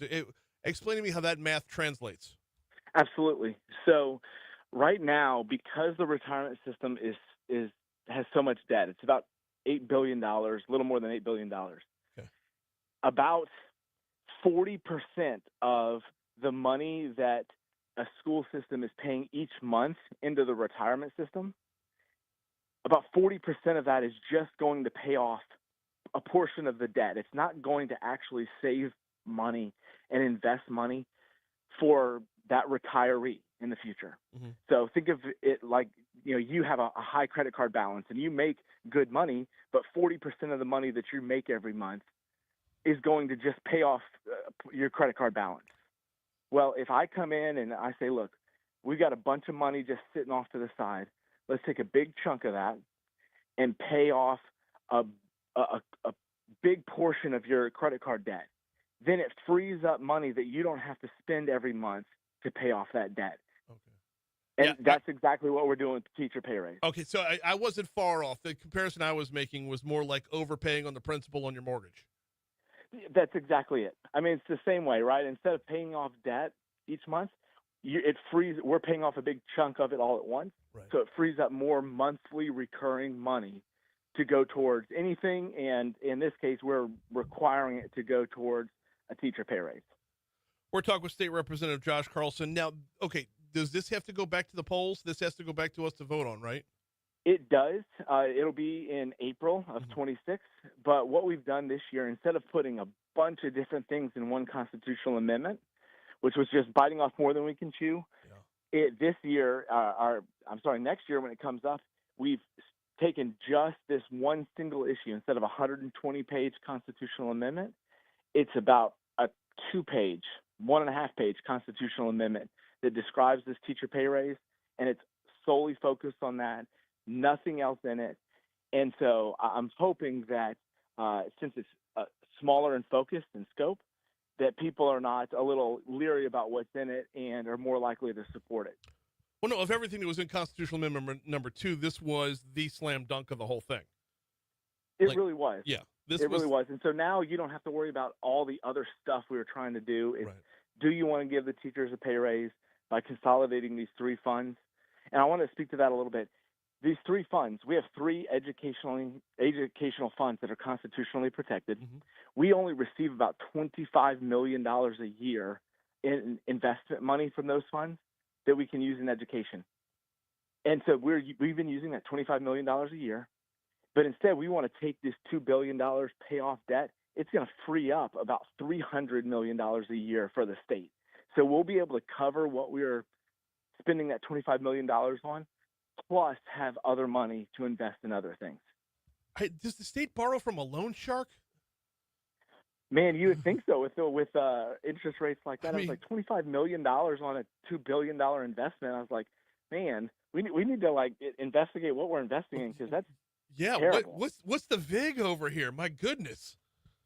But to hear the numbers that's translate why we that, want to use it. Yeah, no, absolutely, and it's the right call. It is absolutely the right call. But to hear the numbers translate like that, it's like somebody negotiate, for crying out loud. Correct. I mean, I think that's why somebody sat back and looked at that and was like, okay, this is ridiculous. We're not really even using this money. It can't be used for anything else. Let's try to do something good with it. Yeah, no, absolutely. We got State Representative Josh Carlson with us. That was your big one. That was the biggest one you got. But you had a couple of other bills that I want to give a little bit of attention to as well before we move over to big picture stuff, the whole session as a whole. HB 137 authorizes psychologists and medical psychologists to evaluate a patient via telehealth for emergency certificates. What is this bill? What changes with it? So this it's referred to a PEC, Physician's Emergency Certificate. It's if someone, if you feel that someone's going to be a harm to themselves, you can have somebody evaluated and, force them into a psychiatric hospital for a 72-hour observation period. And I've had a friend who's used this to save her mom's life, right? So a couple years ago during COVID, everyone who had the authority to do this was given the authority to do this via telehealth. Okay. And just in the speed of session, clinical psychologists who can perform a PEC were left out. And so I was just kind of cleaning it up, adding them back in so that they can do this via telehealth. You don't have to physically meet with somebody in person. You have to have, a nurse or somebody in the room so that there's some accountability, but you can meet with a patient and evaluate their mental health via telehealth methods. Can you give us, and I don't want any names, I don't want to out anybody's medical history or psychiatric history or whatever, but can you give us as close to a real life story where this would apply? Absolutely. So the example that I referenced just a few moments ago. Yeah, tell the story. My friend went over to her mom's house, noticed some really odd behavior. I mean, this is not just, you're having a rough day or anything like this, was saying things that, she was talking about she really thought that her mom was going to hurt herself. So in our parish, she called the coroner, who also has permission to do it. The coroner comes out, does knocks on the door, does meets with them, just kind of does a simple evaluation, but at that point can determine, yes, I feel like this person, if nothing is done, is going to hurt themselves, is going to be a harm to themselves or to others, and so was able to have them brought to a psychiatric hospital for 72 hours. And in that process, they found out that the medicine she was on had gotten She wasn't on it, was able to get her back on the right meds, and again was able to get their mom some help. Whereas before, if nobody had done anything, not sure what would have happened. And so that's how that is used, or what that the intent of a PEC is for. Okay. Because State Representative Josh Carlson's our guest. I got to ask you, Josh, when you look at the legislation that gets passed, and the reason, and I greatly appreciate you telling that story, because oftentimes you have, big ticket items that help a whole lot of people a little bit. And then you get other items that don't get any press, don't get any publicity. They'll help a smaller chunk of people, but they'll help them a whole lot. The mission you're tasked with as a state representative, do you have something you prefer doing? Would you rather have a bill like that or getting all the teachers $2,200 extra bucks a year? It's hard to say because obviously one impacts a lot of people, but Yeah. like in this case, this was brought to me by a clinical psychologist who goes to church with me. I didn't know him well. He grabbed me after church one Sunday and he said, "Look, can you help me with this?" Because he had a patient who he was on the phone with, felt like they were a harm to themselves. He was not able to evaluate them over the phone. So he was waiting until the next day to where he could go and meet with them because it was late one night. And he waited till the next day and found out that person had killed themselves overnight. Wow. And so if you can prevent a tragedy with that simply by evaluating somebody over the phone versus having to wait to the next day and getting the coroner to go out and doing an in-person evaluation, if you can save someone's life, how do you put a value on that? And so this was something simple. They already have the authority to do it. We're just saying you could do it via telehealth. No, absolutely. State Representative Josh Carlson is our guest. All right, I want to be respectful of time. We got 3 minutes left in this segment. So back things up a little bit. Give me the 10,000-foot view. What were your overall takeaways of the session? Give yourselves a grade.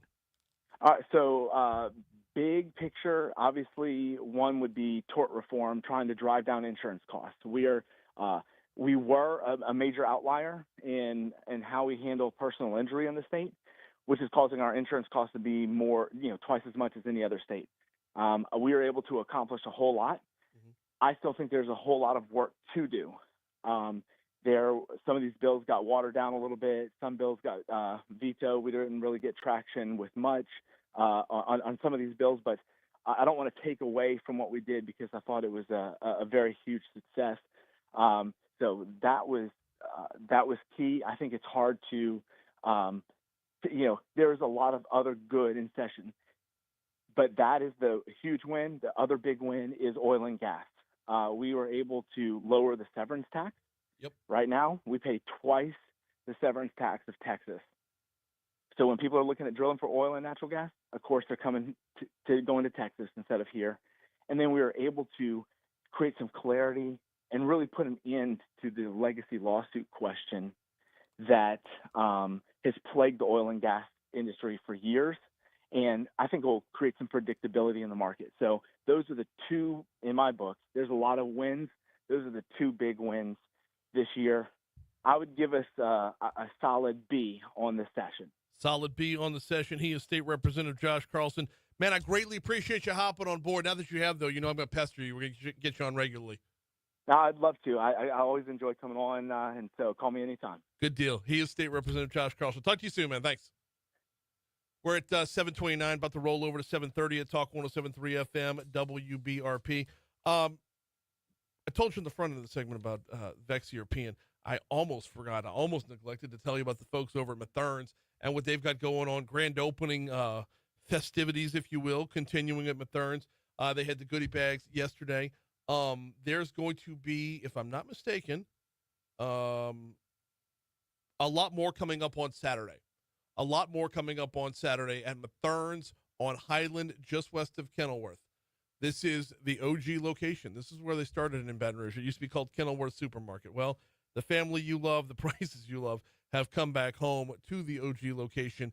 They've been open for a couple months now, a little over a month now, but kind of a soft opening. So the big grand opening's going on right now.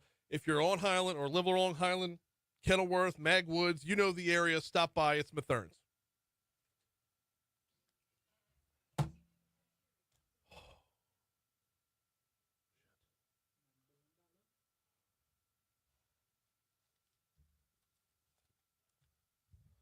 lost my pen. There it is. He did great. He is going to be on the regular roster right there.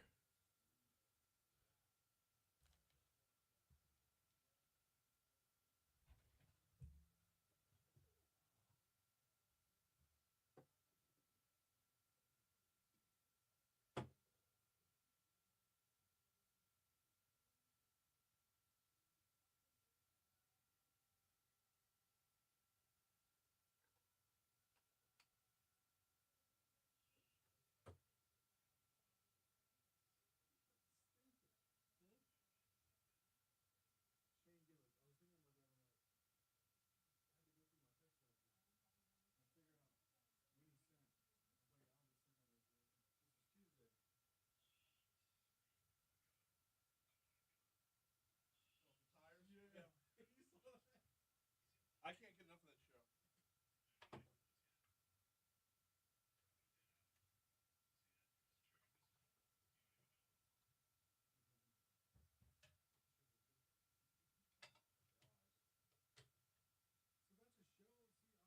Come on in, Don.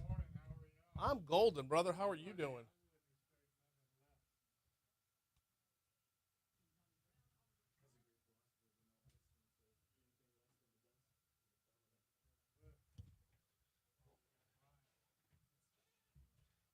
That same Vanilla Ice once said, "Stop this train. I want to get off."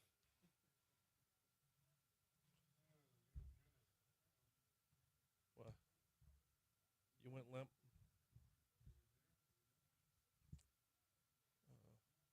No, it's that screw right there, which you can't really do anything about.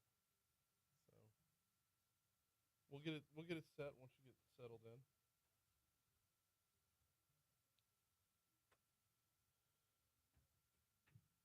Um,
It's like it's forever going to be in my head associated with post Katrina, that song. I swear. As when we were doing the whole United Radio broadcast thing, there was like all we like. It was this one and like two other ones. 737 Talk 107.3 FM WBRP mornings with Brian Haldane rolling right along. It is time to see about catching some bad guys. It's time for Crime Stoppers.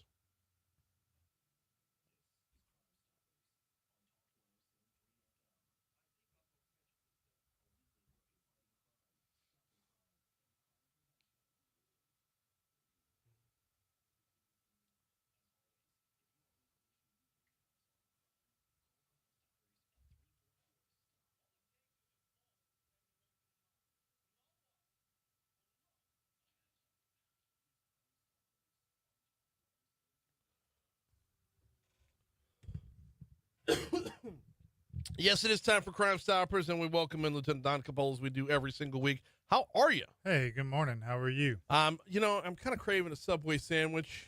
You want to make a run up to Oakdale real quick? I'll take care of that for you.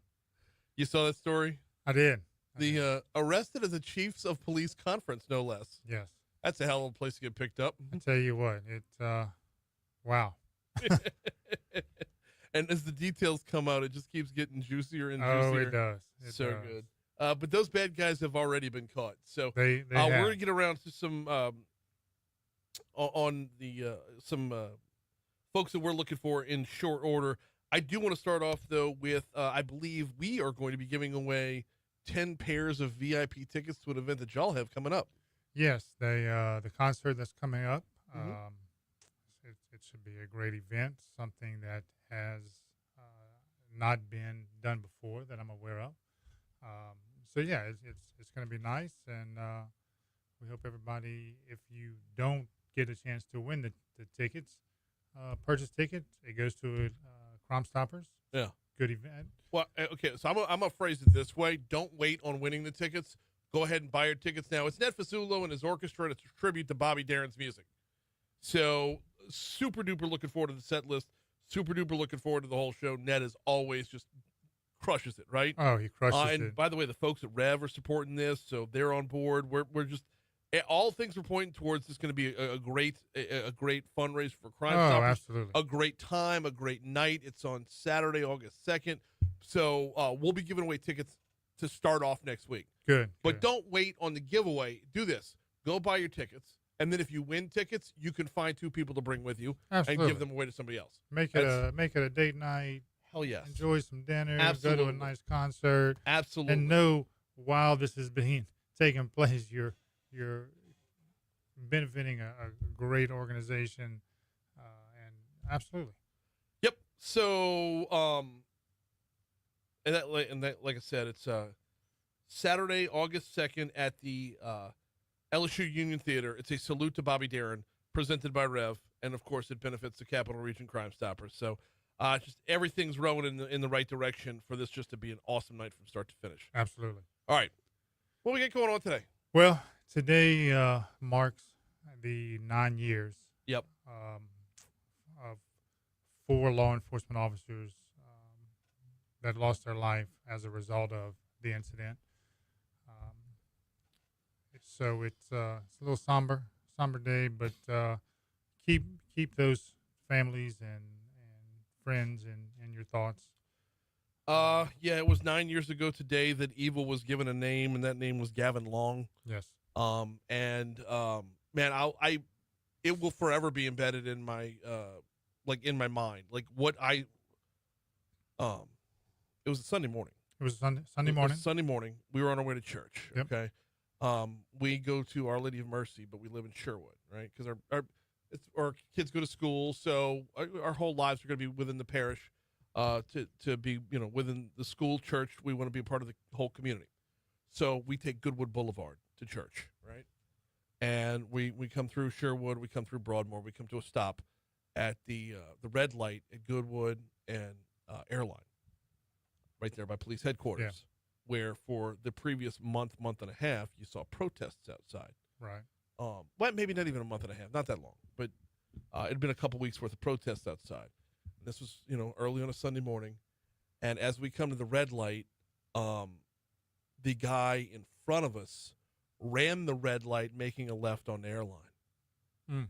And as he runs the red light, makes a left on the airline, and I'm like, I tell my wife, I was like, that dude just ran the red light, and a cop car goes by, whizzing by. He was making a left on the airline, heading towards I-12. I was like, that guy just ran the red light, and there's a unit right behind him with the blue lights going, like flying to catch up, and I'm like, oh, he is so busted. And then another one, and then another one, and then another one, and then another one. And like by the time our light turned green, there was easily a dozen, probably dozen and a half BRPD units leaving headquarters, heading over there. And after the second one, I'm like, this seems excessive. Third one goes by, I'm like, okay, there's got to be something else going on.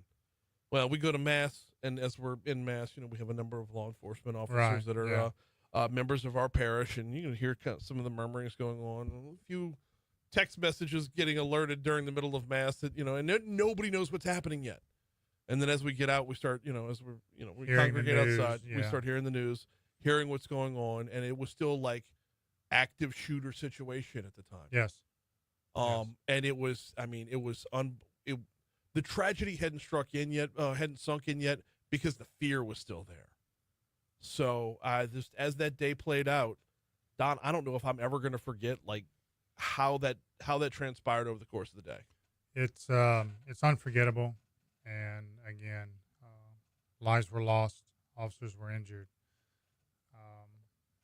and it's hard to believe that it's been 9 years since that tragic incident. And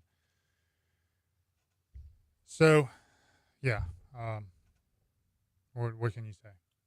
Nothing really. Just that we hopefully remember the heroism that our officers provide to us and the safety net that they provide to us on a daily basis. Never forget. Of course. And we've had some tragic incidents since, and you just hope that there will be no more. With that being said, news on Sergeant Caleb Osworth. He's still in the recovery phase. Still has a long road ahead of him. But is making baby steps in the right direction. Progress, absolutely. Sadly had to have his legs amputated. Yeah, both legs. But all of his vitals went up immediately, which it's miraculous how the body works. But to see, like, when I hate to put it this way, but triage it down like that and concentrate on what's absolutely necessary for life, and then life responds. Yes, and I've known Caleb for a long time, and he is a fighter, and we just keep him in your thoughts and prayers as well, and hope to see him back in some form with the department, and put all this behind us. Yeah. Before we move on from that, I do want to go back to this day in 2016, and just to recognize them by names. It was Deputy Brad Garafola, Officer Matthew Gerald, Corporal Montrell Jackson, and then, of course, years later, Sergeant Nick Toulier passed as well. From a result of that, as a result of that day. And he hung on for a good 6 years to continue to fight. So, but just to recognize them by name. You mentioned never forget, and never forget. Without repeating the names, it gets easier to forget. So, wanted to make sure that got done. Well, thank you so much. Of course. What do we get going on today? So we're going to start with the Capital Region Crimestoppers page. Iberville Sheriff's Office is looking for a couple individuals regarding a vehicle theft investigation. Jaron Collins has been apprehended, and Jermaine Thomas and Calvin James Jr. remain at large. There's a picture of Collins after his apprehension. They have a couple vehicles that were taken with as a part of this investigation. Yeah. So if anybody has the whereabouts of Jermaine Thomas. So these are two different cars. These are two different cars. There may be some more. Well, the second one doesn't look like a whole car, Don. Well, I believe they were taking parts from to kind of put together. I mean, they took some parts from the second car. Oh, they took a lot of parts. Bro, the second car looks like the remnants of a Ruby Tuesday salad buffet. There's not much left. Not much left of it. But anybody having the location of Jermaine Thomas or Calvin James Jr., Mm-hmm. give Crimestoppers a call, 344-7867, P3 Tips app. You do remain anonymous.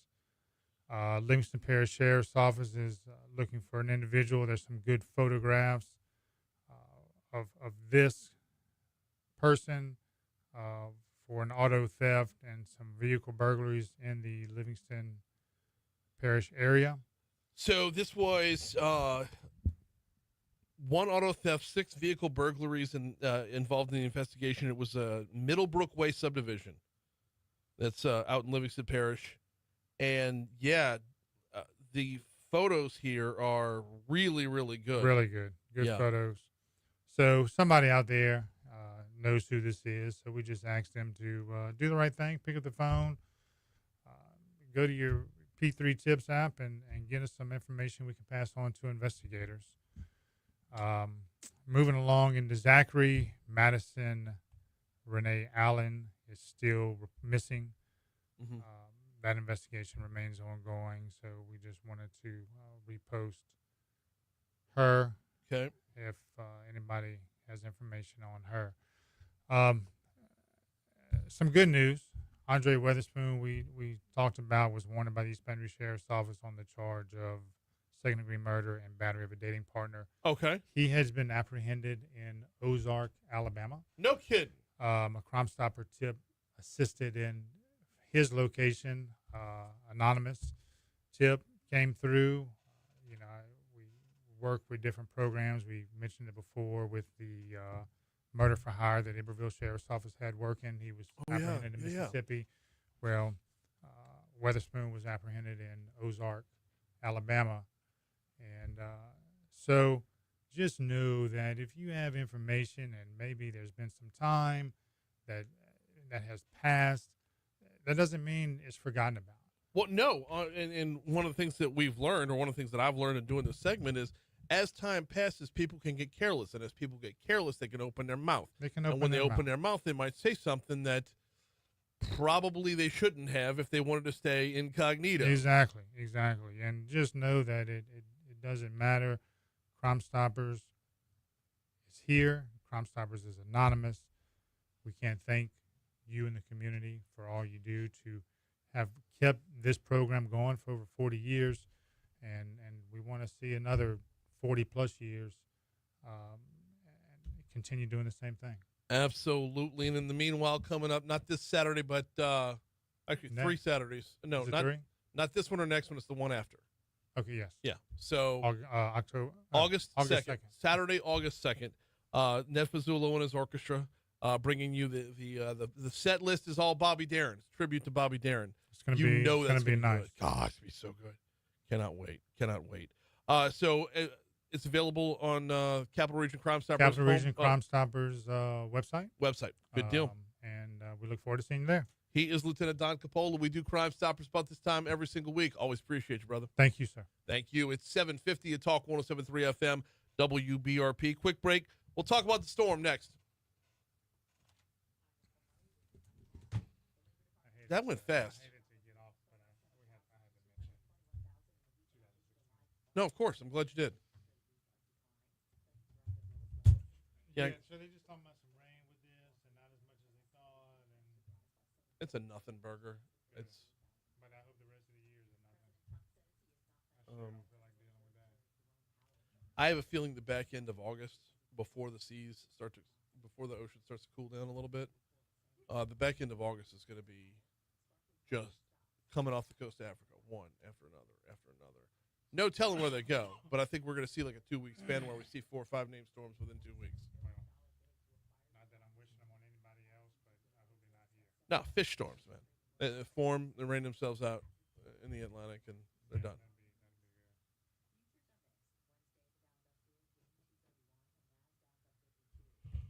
Oh man! Y'all have a great day. You too. I'm hoping I can go to this thing on the 2nd. I really want to take Christy to it. Well, the day before is when we move the daughter into her dorm room, and apparently, setting up a dorm room is like flipping a fucking house. You can't just like, oh, there's your bed, make your bed, and put your shit in the cabinet. Now you're done.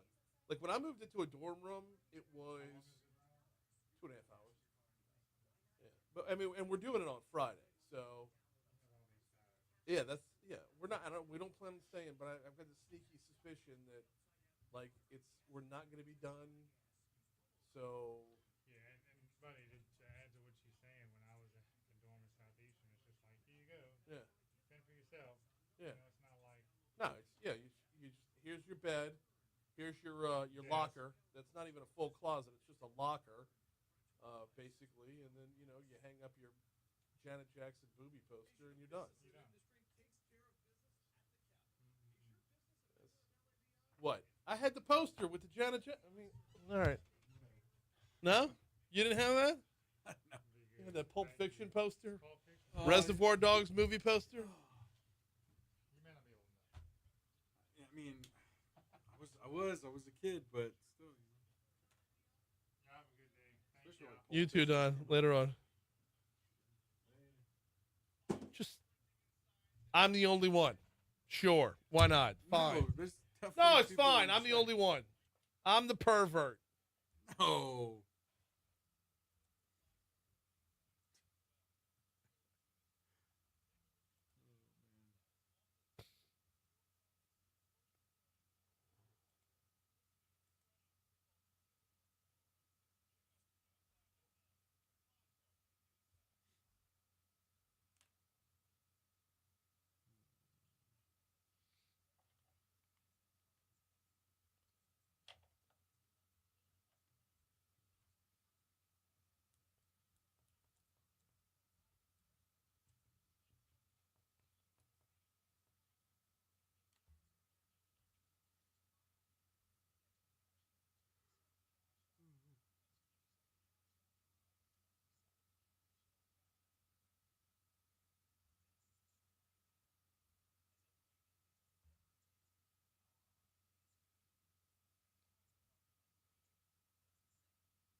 Hey, Bill.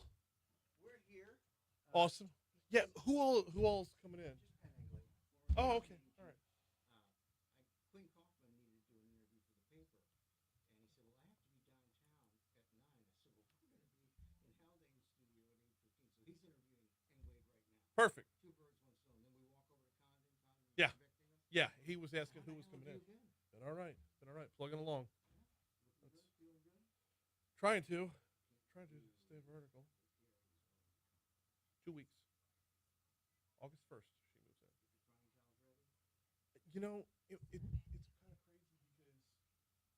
Joseph's does so much with graduation that you don't have time to feel. Like it's so procedural and like you have to pay for 100 dresses and just but I have a feeling, yeah, that the drive home is going to be. And then we've still got, what, a sophomore in high school now? No, 8th grader and 4th grader. Yeah. You look great. I get 1 year without paying St. Joseph's anymore. Hang tight for a second. 7:55, Talk 107.3 FM, WBRP, Mornings with Brian Haldane, rolling right along. Invest 93L remains. Invest 93L. Bite me, Dexter. Down to a 30% chance. Yeah, no, I'll taunt a hurricane. That's what I do. I'll taunt a hurricane. Why not? It's always good advice. It now down to a 30% chance of becoming a name storm. If it were to become a name storm, it would be Dexter, but it's going to run out the clock on this one. This storm has been disorganized from the start, and it's basically running a four corners offense as it makes its way into Louisiana. You're going to see a lot of rain today, to be sure, but not much more than that. Maybe a little bit of lightning, a little bit of thunder along the way, primarily this afternoon. Now, Governor Landry is going to be holding a press conference this morning to give an update on the heavy rains that are expected. You heard a little bit about this in news from our news partners at Louisiana Radio Network. Chris Anderson, Homeland Security Director of the Livingston Parish Office of Homeland Security and Emergency Preparedness, says they're ready. They're on top of things out there. We are very proactive with our parish president and staff here to make preparations by preemptively putting out sandbags and loads of sand at our local fire stations. Now, I'm keeping an eye on Livingston Parish because of just the nature of the parish. If there's any, because, you're looking at I-12, of course. You're looking at, remember when we flooded in 2016, Livingston took that flood pretty hard. And they make their way all the way down to the water. So having one eye on Livingston isn't the worst idea right here. But I think getting closer to the coast there's beginning to be more rain. But back to Livingston, Anderson says they and other parishes are doing their part in preparing, which when it comes down to it, we all kind of need to do. Social media is a great thing, but make sure you're getting credible and information from a source that we are saying is credible. 1,000%. When he says social media is a great thing, I kind of want to step in the way of that and say be very, very careful. Because the junior forecasters out there, the amateur forecasters out there, look, I'm scrolling through TikTok, day before yesterday, and I'm hearing people saying, I'll talk to Josh Eaches, and we'll talk to Jay Grimes, we'll talk to everybody over at WBRZ. I mean, specifically Dr. Josh, he's their chief meteorologist. But I'll hear one story from Dr. Josh Eaches, and then I'll go over to social media and flipping through Reels or flipping through TikToks or whatever, and you would think the world was going to end. You would think Katrina 2.0 was rolling through. And there's no credence. There's no credibility behind it. So when you're watching social media, just realize it's not the same thing. Meanwhile, Governor Landry is expected to urge everyone to make, the friendly hurricane season reminders. Get your emergency kit together. Even if not for this storm, we're going to need it later in the summer. Anderson says one very good thing to have is that NOAA, the NOAA weather radio. If all else fails and the cell towers go down, you can't get the valuable information unless you have that NOAA weather radio. Absolutely. So we'll keep our eyes on it. Like I said, down to a 30% chance of becoming a named storm, but it will be a rainmaker, primarily south of us. But that's, ounce of prevention, or better to, be prepared and not need it than get caught unprepared. We have got coming up a week from tomorrow. I'm looking at the clock right now. It'll be 1 week, 1 day, and 3 hours from right now. I'm going to be over on Florida Boulevard at Miller's RV, picking up my RV for Brian's Big Adventure. Taking the fam on a 4-day trip. I know we're keeping it to 4 days. Want to keep everybody's sanity involved. Taking the fam on a 4-day trip throughout South Louisiana, courtesy of the folks at the Louisiana Travel Association and Miller's RV. We're going to put up a lot of content along the way. At the RV park we're staying at the state park we're going to go to as well. I'm going to put up a lot of content along the way of just getting out and about and experiencing a little staycation action, courtesy of Miller's RV and the Louisiana Travel Association. Quick break for news, traffic, weather. Hour 3 is next.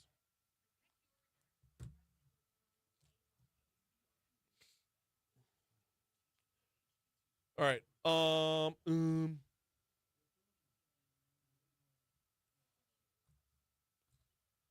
I've got a podcast at 10.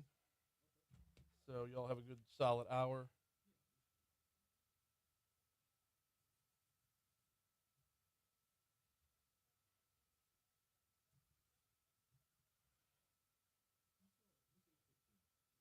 Pat Englade, yeah.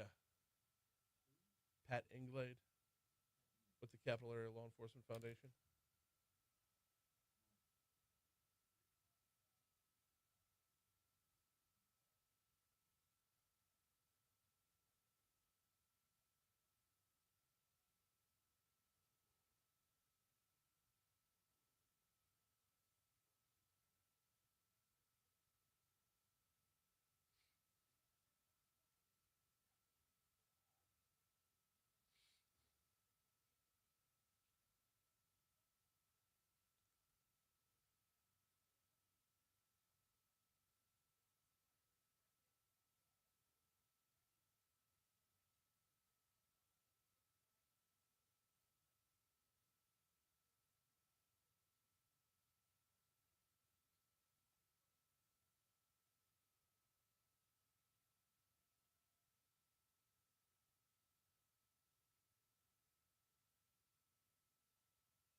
I don't have any room for my planned Baton Rouge Phase 3 take.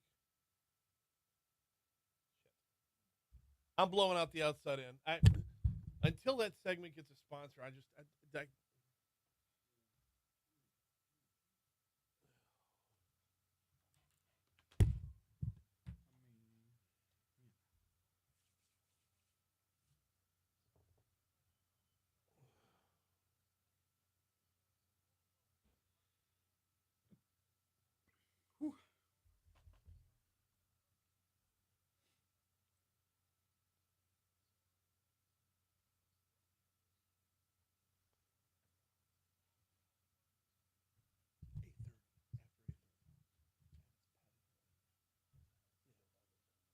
I'll be done with them at 8:30. So I'm gonna send them your way at 8:30.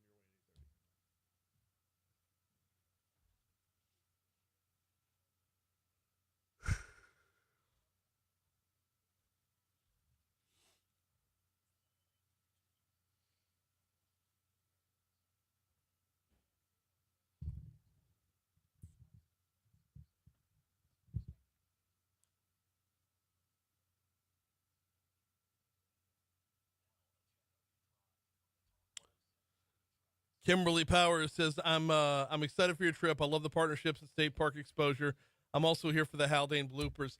See, that's the hard part, right? Because I think I'm going to do okay. Well, I mean, there will be grilling going on. I'm good at that.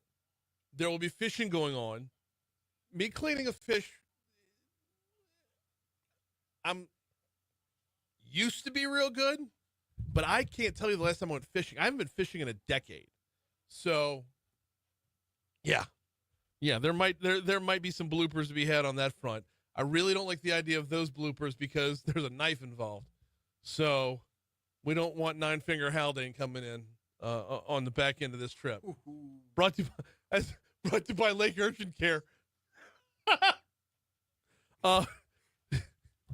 We don't need that at all. Campfires.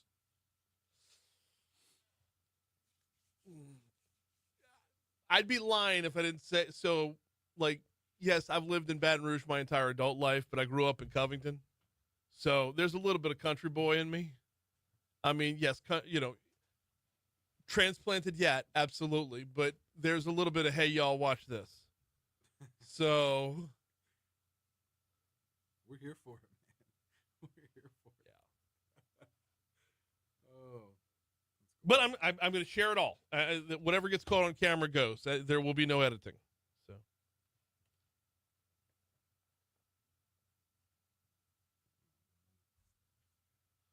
Looking forward to seeing which fast food restaurant has an RV stuck in its drive-thru. I don't think they have any fast food at the Robert exit. I think there might be a Subway that's part of the Chevron station. I don't know how to get to this adventure RV place. Maybe on the way to Bogachita State Park.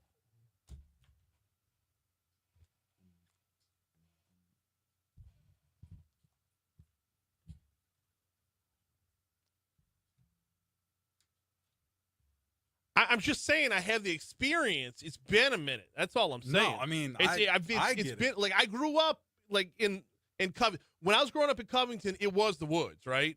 Yeah. Like, you know that fancy golf subdivision, Money Hill? Yeah. Like when we were growing up, that's where people's hunting camps were. And when I say hunting camp, I mean like a third wheel trailer just left in the woods. Right. Not like a fancy hunting camp. Just like, an enclosed bed. And like, I'd tell my parents I'm going to Brent's house. Brent would tell his parents he's going to Mark's house. Mark would tell his parents to come to my house. But we're all going out to Money Hill with a couple of cases of Natty Light. There you go. So like I'm just saying, I know how to live in the woods. I could do that. It's just been a minute. It's been a minute. And with a family, it's a little different. Right. It's going to be like. Right. So, yeah, you can't. It's going to be an awesome RV from Miller's RV. Yeah.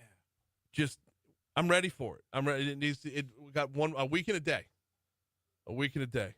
Plus this adventure RV park in Robert. Yeah. I got to check this thing. You got to check this thing out online. Oh, man. Like lazy river going on. See, that's what I'm talking about. Yeah. Yeah, so big shout out to Miller's RV and the Louisiana Travel Association. This is the excitement's bubbling over here. Cannot wait. Debbie says something will be forgotten. Meltdown coming. No. What's the Boy Scout motto? Be prepared. Was I a Boy Scout? Absolutely not. But I picked up the motto somewhere. That's it. That's it. Hour 3 of Mornings with Brian Halliday coming your way right now. Brian here with you, John LaBeouf producing. We got a busy hour. We got Pat Inglade coming in from the Capital Area Law Enforcement Foundation. We got the folks from 100 Strong. So let's waste no more time. Let's get right to this day in history.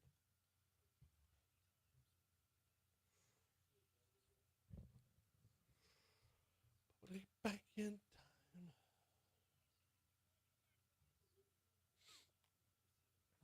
All right, can I start it off Please, with yes. this day 9 years ago? Yes. Because as we talked about during our Crimestoppers segment, it was this day 9 years ago that evil was given a name, and that name was Gavin Long. It was this day 9 years ago that we lost Deputy Brad Garofalo. We lost Officer Matthew Gerald. We lost Corporal Montrell Jackson. And then years later, but due to the injuries he sustained on this day, Sergeant Nick Toulier, it was this day 9 years ago where these officers and others were ambushed over by the Be Quick on a Sunday morning. All right. Tragic indeed. Yeah, absolutely. Man. What else we got going on? Well, beginning in the 1500s, 1505 was Why when not? Martin Luther became a monk. This is when Martin Luther became a monk? Yeah, this Okay. day. 1898, Spanish-American War. Spaniards surrendered to U.S. forces in Santiago de Cuba. Why not? Yep. Let's see. 1948, Operation Little Vittles. This is where U.S. Air Force pilot Gail Halvorsen encounters children at a airport in Berlin during the Berlin blockade. Little Vittles? Little Vittles. Vittles like food? Vittles, yeah. All right.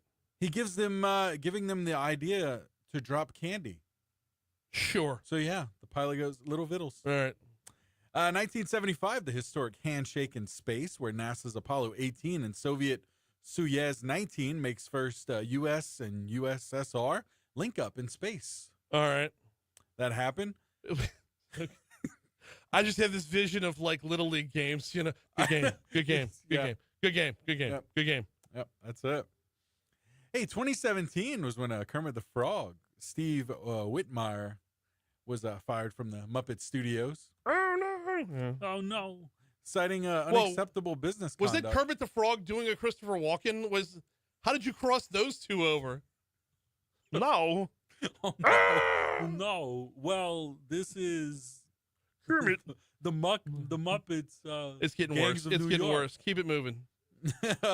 Let's see. 2019 Mexican drug cartel El Chapo sentenced to life in prison plus 30 years after That didn't being, work. Yeah. Yeah, after being caught. Birthdays. David Hasselhoff, Donald Sutherland today as well. I love that you just put Starting those two there. together. Just starting Just there. put those two together. That's it. Yes. One of the greatest actors of all time. Yes. And Donald Sutherland. I love that you put those two That's together. right. That's correct. There you go. Oh, man. James Cagney as well today. Why not? Luke Bryan as well. Okay. Let's see. Anybody else on your end? Scott Norwood, Okay. former Bills kicker, wide right. The Bills went on a stretch where they lost 4 Super Bowls in a row. I'm not saying they were all Scott Norwood's fault, but the first 2 were. Let's see. Anybody else on your end? No, we're good. All right. As far as deaths go today, 2009, Walter Cronkite today. Okay. And All right. then also, let's see, John Coltrane, also this day, 1967. Okay. Died on this day in 1961 was Ty Cobb. And I had one more for you, but I got to scroll back up to get to it. That was, no, I'm sorry. You already covered John Coltrane. My bad. Go ahead. Yep, no problem. Let's see, national days. You know what? What about Peach Ice Cream Day? No, that's not a thing. What about World Emoji Day? I'll Lottery Day? allow it. I'm Yeah. an are you an emoji guy? Yeah, I think I over emoji in the text. Yeah. Yeah, it's a weird scene, but 48 years old. I'm somewhere in between where I probably shouldn't be sending emojis, but they're just so succinct. I can type okay, or I can just pop that thumbs up. That's it. I'll pop the thumbs up all day long. I don't know. It's just a little bit easier. Oh, for sure. Absolutely. What are your top 3 emojis? Go to your phone right now. What are your top 3 emojis? Man. In real time? Let's see. Yeah. Sorry. Let's see. Oh man. Okay. The laughing, the salute. Wait, which laughing? There's 3 different laughings. It's kind of the like you can see it. Can you see it? No, I can't. My eyes okay. are terrible. Oh, my bad. I probably It's shouldn't just the say that before squinting, going to get a Miller's laughing. RV. Yeah, it's just a squinting, laughing, Okay. and then the rock star kind of move, the hand signal. You know, the horns. Yeah. That's it. All right. That's top 3. Then the next is a microphone and a sad face. Cry laugh emoji, Okay. kissy face emoji, Okay. face palm, and then thumbs up. Those are my top 4. All right. There 4 we most go. frequent right now. Good All right. stuff. 813 Talk 107.3 FM WBRP. Hey, coming up, I shouldn't say coming up. It's all the time. Hit up Breck.org if you got a minute today. Breck.org is the website right there for Breck. That's their home base online. In real life, you're going to find them all over the place. Tons of facilities around town. One of the things that I love about Breck, and one of my favorite things that I get to remind you about with Breck, is they kind of have to be all things to all people, right? No matter what it is you're into. If you play the Frisbee golf, they've got you covered out there at Highland Road Park. If you play the pickleball, they got you covered everywhere. I mean, there's more pickleball than you know to do with. Summertime is here, Liberty Lagoon. They've got changed up hours, changed up rates. You want to check them out as well, just to kind of cool off during the summertime. Golf, tennis, running, rugby on a Saturday. They've got you covered with just about everything under the sun. It all starts at Breck.org. Check them out online today, Breck.org. Quick break, coming back, talking with the Capital Area Law Enforcement Foundation next. Okay, hey, Beef Industry Council, that was, I think that was a recorded one. Oh, okay. So, all right. Here comes Pat. Yep. Yes, sir. How you been? Hey. Good morning. Morning, guys. Hey, good morning, sir. Got John. Inglade, yeah. How are you? How you been? All right, hang it in. How about you? Doing all right. Have a seat. All right. Do what you did with printing. You're great. I've never done this before, so it'll be The first time, huh? First. I've done this about 150 times. Did you see Copeland on your way out? He just waved. He looked like he was in a hurry. Well, they might have. I hope they weren't. Soyuz, by the way. What's that? Russian space capsules are Soyuz. Oh. Soyuz. Okay. S-O-Y-U-Z. Oh. So if they have another day in history, you'll have it. Soyuz. All right. Yeah. Soyuz, get the fuck out of here. That's the Italian version. It actually sounds like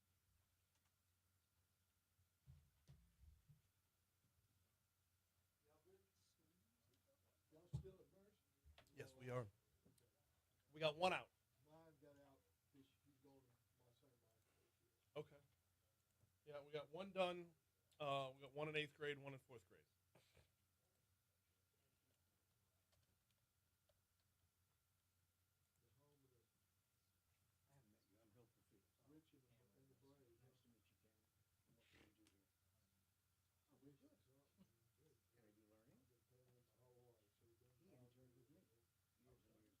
It'll be nice when it comes around, though.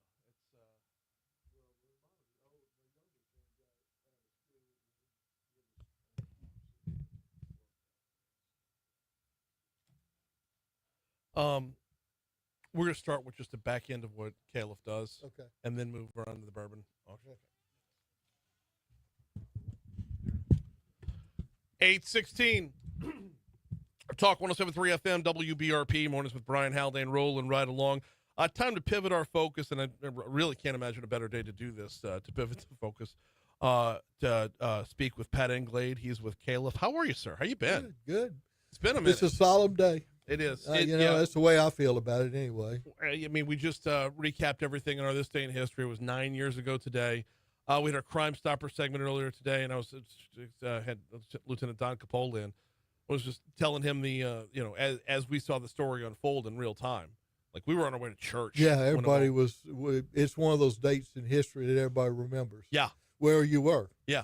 I think I remember that morning more vividly than I remember the flood, which was just a month or so later. Well, ironically, we were at St. Jared Magella Catholic Church doing a blue mass that morning when it happened. Wow. So I didn't even realize that. Yes. I just, I tell you, rewind the clock and walk me through your day of that day. And we're going to get to everything we're supposed to get to with what, Caleb's mission and the bourbon raffle y'all got coming up. Well, but walk me through your morning that morning. The priest at St. Jared wanted to do a blue mass, which we all know is dedicated to law enforcement and the jobs they do. And we had planned a blue mass, got everything set up, and everybody was showing up that morning. In fact, we were staging at Tony's Seafood across the street, and phones started ringing, and somebody picked up, and we heard there was a shooting incident with police involved. And that was about 10 minutes before 10, and we were scheduled to go in church for 10 o'clock. And so that we were all left in this limbo with multiple officers down. Imagine that feeling, sitting in there. I've been in that position, so I know exactly. And not knowing what happened or how many was just a shock belief. So as soon as we got out, we found out, and then we started reacting to do whatever we could do from our end to support everybody that was involved.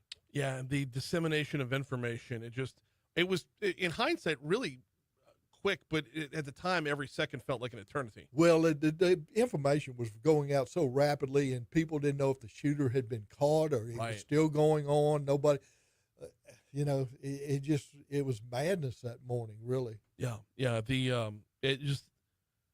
The active shooter situation part of it, and this was one of the things I was talking about with Lieutenant Capola earlier, was the fear was like the tragedy didn't set in until the fear subsided. Correct. That's kind of how the day evolved. If I can, when you're getting neighbors reporting the hearing multiple gunshot wounds, gunshots, and they can hear it in real time, and they're reporting that out loud. You can imagine the fear that was in that community at that point in time. Which brings us around to the Capital Area Law Enforcement Foundation. Y'all have taken on a number of different missions, but this one's kind of special. Back us up. Tell us what CALIF is. Well, CALIF was because of that day. Right. We found out that the vests that those officers were wearing, that they were not sufficient to stop a rifle round. So we decided we've got to do something about this. So we set out on a mission of trying to explore possibilities with vests that would stop a rifle round. And so the process started, and within less than 2 months, we were fully operating as a 501c3, and we were going into the vest business. And the first 6 months following the shooting, CALIF was we were collected over $1 million in donations from the public. Wow. So we were able to buy a lot of vests right in the very beginning. I would imagine so. Yeah. All right, walk us through the difference between the vests they had versus what does it take to stop a rifle round?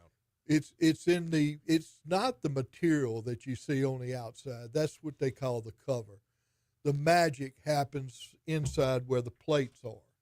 And those are all brand new. They're back in my day. I'm not going to age myself here and tell you that, how bad that was, but they actually put steel plates in them. And if you could have wore it, you would have probably died of heat exhaustion in about 2 hours in the state of Louisiana. They weighed about 70 pounds, and of course nobody wanted to wear them, so nobody did wear them. Mm-hmm. So we were looking for in Louisiana a vest that they could wear comfortably, take the heat, and still function. That was our goal, and we've just about achieved that now. We've got a really good vest. Wow. Individually, how pricey are these vests? $2,000. That's my price. Okay. If Joe Blow wanted to go buy one from somewhere and he could afford to pay, it'll be about $2,500. Okay. All right. So we're getting kind of a deal on them, to be sure. At $2,000, and the number that we need, you can imagine a department of BRPD size. Let's say there's 500 officers that need vests, times $2,000. We're talking about a lot of money. Yeah. And we're there to supplement them in their need, and that's what we're doing now. Well, and with the title Capital Area Law Enforcement, it's not just BRPD we're looking at here. 70 plus agencies we've supplied. Wow. I did not realize it was that big. In the queue right now is BRPD, LSU Police, and Southern PD. Okay. the vests that y'all provide. Just you said you'll raise $2 million basically right off the $1 million right off the bat. $1 million right off the bat. Since then, has the level of support been able? I mean, are we at a level that's maintainable? I try. My goal every year is to raise plus $100,000. Okay. We have 2 events this year. Hopefully we will do that out of both events. We have our bourbon raffle, plus our golf tournament in November at the U Club, which is probably our most profitable fundraiser of the year. The golf tournament is very popular. It's a very good tournament, and a lot of people love to play in our tournament. So it's our biggest money maker if everything turns out good and the weather cooperates. Yeah, weather plays a big factor in that, to be sure, and U Club does a hell of a job They every do. time out. They So, do. if my math is right, and forgive me if it's not, but we're talking about we're looking for 50 vests a year, roughly, thereabouts. I can manage 50 vests a year. I've got a list probably as long as your pad there of names of departments looking for vests. And the need will always be there. Well, It's the not like- problem is that the vest expires in 5 years. Interesting. Nobody seems to know that, but yes, that's a terrible fact for me to deal with. Southern University, for example, we bought their vests 5 years ago, and their vests are now expiring, and so we have to go out and refit them all over again. So yes, it's a nonstop event, so to speak. We have to continue to replace them and we're hoping that, sooner or later departments, if things get better, and we know things are tough right now, things get better, these departments can start absorbing these costs and help themselves a little more. But Sure. it's the second most expensive thing they have on them. You put their guns, all their equipment, uniforms, doesn't add up to $2,000. So it's the most expensive thing they have on them is their vest next to their car. Right. We got Pat Ingladen in with us. We're talking about the Capital Area Law Enforcement Foundation. All right, so the golf tournament is the biggest driver, but we're getting in the bourbon game today. We are. Tell me all about it. Well, I'm not a bourbon guy, but we've had a relationship now with Buffalo Trace for about 5 years. Okay. And by chance, I picked up my computer one day and I looked under Buffalo Trace, and the CEO's name is on there with an email address. And I said, there's no way this guy's going to email me back if I email him. I emailed him, and about 5 minutes later, he emailed me back, and he said, I'm interested in helping y'all. What can we do? And from there, it was born every year, Buffalo Trace offers us bourbon, and we raffle it off, and we get some pretty good bottles. I guess the CEO has a lot of contacts there, so I guess he can help us. But yeah, we're very blessed to have those people on our side. Yeah, kicking it up the line, Buffalo Trace is connected to all the big names. Yes. So what are we looking at? How can folks help, and what can they take advantage of here? I am, again, not a bourbon guy, Right. but I'm being told that the E.H. Taylor flight that we have as our first grand here we prize. go. That's what I'm looking for. That is supposedly the top of the line there. We've been told by people that know the business that's worth about $70,000. There's a couple of bottles in there that nobody has the ability to get. Is this like y'all's own barrel pick, or It's a flight. Okay. And you probably know that. I thought a flight was a plane you took out somewhere. I wasn't sure what a flight was, but that's a flight that was Okay. donated to us. And of course, I think everybody's heard of Eagle Rare too. That's the Eagle thing Rare is that- my favorite. Absolutely. And on top of that, Buffalo Trace threw us about 10 other bottles of things like, and you can have them down, Blanton's and a few other ones. Yeah, that they you threw got in. Weller up in here. You got more E.H. Taylor. You got Blanton's, and then more Eagle Rare on top of that. So where can folks go to get tickets? Calef.la, CALEF.LA. That's our website. You will see the bourbon raffle in broad print right on the front of our page. And all you got to do is go on there and buy a ticket, and you're in set. All right. Now, when it comes to bourbon raffles, there's two different types here. And so when you buy $100 ticket, you're buying that $100 ticket with a chance to win the bottle, right? Correct. Okay, because sometimes people they have that secondary raffle Right. where No, this is you will straight up have the opportunity to win the bottle, not the opportunity to buy the bottle. It's the opportunity to win the bottle. That's correct. $100 per ticket at clef.la. That E.H. Taylor collection, which is just gorgeous. I can't even imagine. All right, I'm gonna be in for at least one ticket here. calef.la is the website if you want to get in on this. It's right there on the front page, on the homepage. You can't miss it when you go there. You're going to want to get in soon because the drawing itself is going to be at Bowie Outfitters. Correct. On August 15th. So we're talking, we've got slightly under a month to get in here, but that's more than enough time to get yourself some tickets early and then maybe check in one more time and get a ticket on the back end before the drawing happens. I think the second time you do it is probably the lucky chance. That's what I've been told. That is the way. That's the way it generally works. Is if you don't buy that second ticket as the drawing gets closer, or 5th or 10th or whatever. Yeah, here for all of it. But with this number of bottles available, it looks like your odds of winning are pretty decent. So I would think so. There's a lot of people very excited about this. I'll tell you that. I've had people offer me cash money for certain things out there, but I wanted to keep it intact. I wanted to do it the right way. $100 is the spot on price for this right here. Absolutely. When you talk about that E.H. Taylor collection at first prize, that is just a ridiculously lucrative prize to be sure. By the way, bourbon people are crazy. That's what they go nuts, especially in the secondary market. They're out of their minds. So it's a different world. I just enjoy sipping on I it. thought Beanie Babies was a big deal one time, but bourbon it seems to eclipse everything. Well, to be fair, bourbon tastes better. He is Pat Anglade. We always appreciate the time, sir. Thank you so much. Thank you. Absolutely. We're coming up on 8:30 at Talk 107.3 FM, WBRP. News, traffic, weather on the back end. We're going to talk with the folks from 100 Strong. Before we hit news, though, I do need to remind you about the folks at NeuroJust. I love this new partnership. You've been hearing the spots, all the commercials all over the place with NeuroJust. Who are they? What do they do? Well, if you or someone you love suffers from anxiety or depression and the prescription meds don't work or they show side effects or you're worried about the addiction end of it there, if you don't respond or your loved one doesn't respond to the scripts, check out neurojust.com, neurojust.com. They specialize in transcranial magnetic stimulation. This is FDA approved. It's non-invasive. There are no side effects. It just dials it down in your mind just a little bit.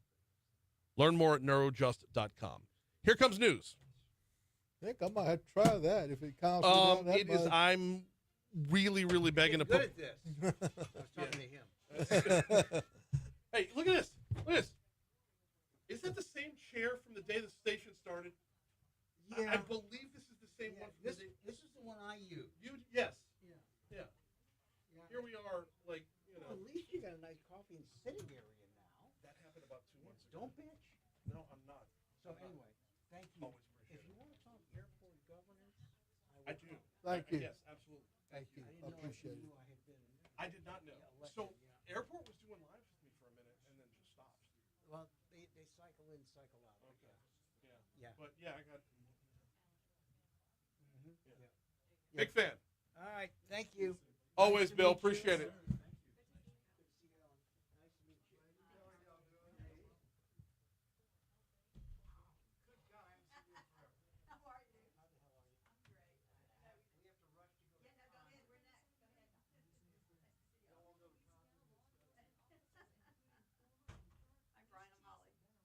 Hey, hang on one second.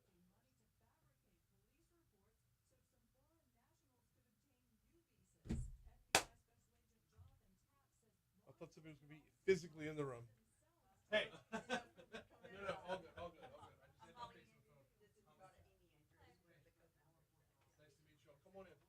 Are y'all both on mic? No. Okay. And you are right here.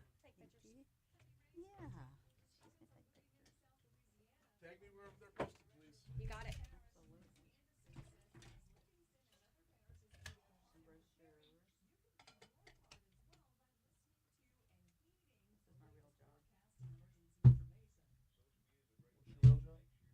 I'm the media director of the morning group.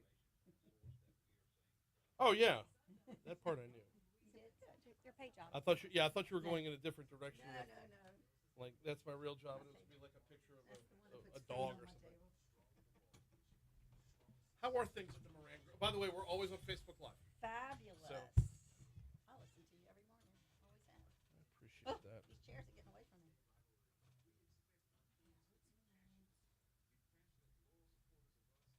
These are the co-founders. So I get the emails from y'all. These are the three people that of importance, especially Saul. Yeah. Plug her for sure. You get emails from us? From what? From 100 strong. Good. Oh, good.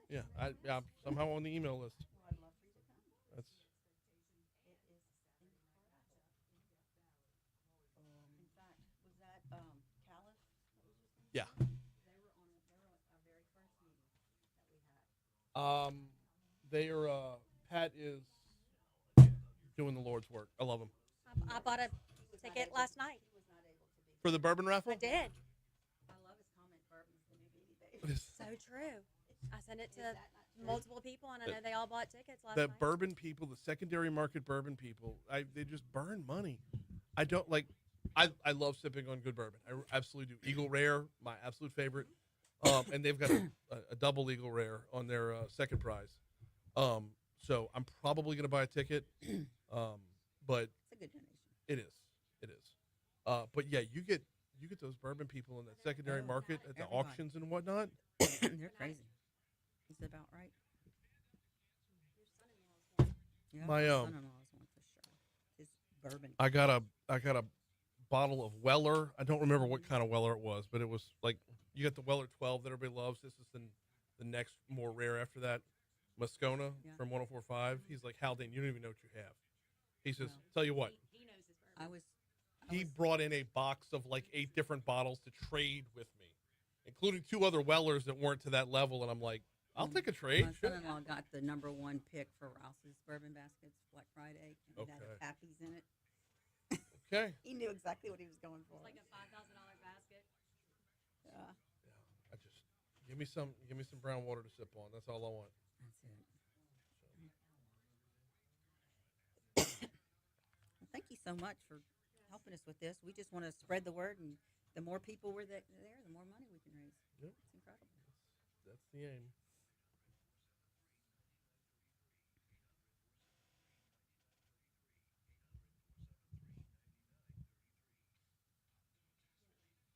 We're launching a new website, and Yeah.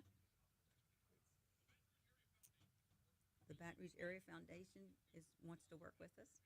Good. Just heard that. So I have So we are growing. I have a sponsored content segment with them. Awesome. So they come on once a month. Yeah, they're working with Carissa Graves, For Baton Rouge Area Foundation. what was Carissa doing? She's like the big top honcho now. Garrett Graves' wife. Yeah. Yeah. I think she's over there. she's She been reached there out for to like us. a year or She's so. wanting to Come help and support us and promote us with all of our stuff. I saw her like 3 weeks ago. I didn't realize that's where she was. Like Yeah. 6 months to not quite a year. Hey, is this? It's all.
8:38, Talk 107.3 FM, WBRP, mornings with Brian Haldane, rolling right along. If we spark that giving spirit with Pat and Caleb in our last segment, want to really ramp it up in this segment as well, as it is a time to pivot over and talk about a new group called 100 Strong. Holly Andrews is in with us. Holly, how are you this morning? Wait, that's my fault entirely. Did not pull that over. Go ahead. I am doing great. Thank you so much, Brian, for having me. No, glad to have you on here.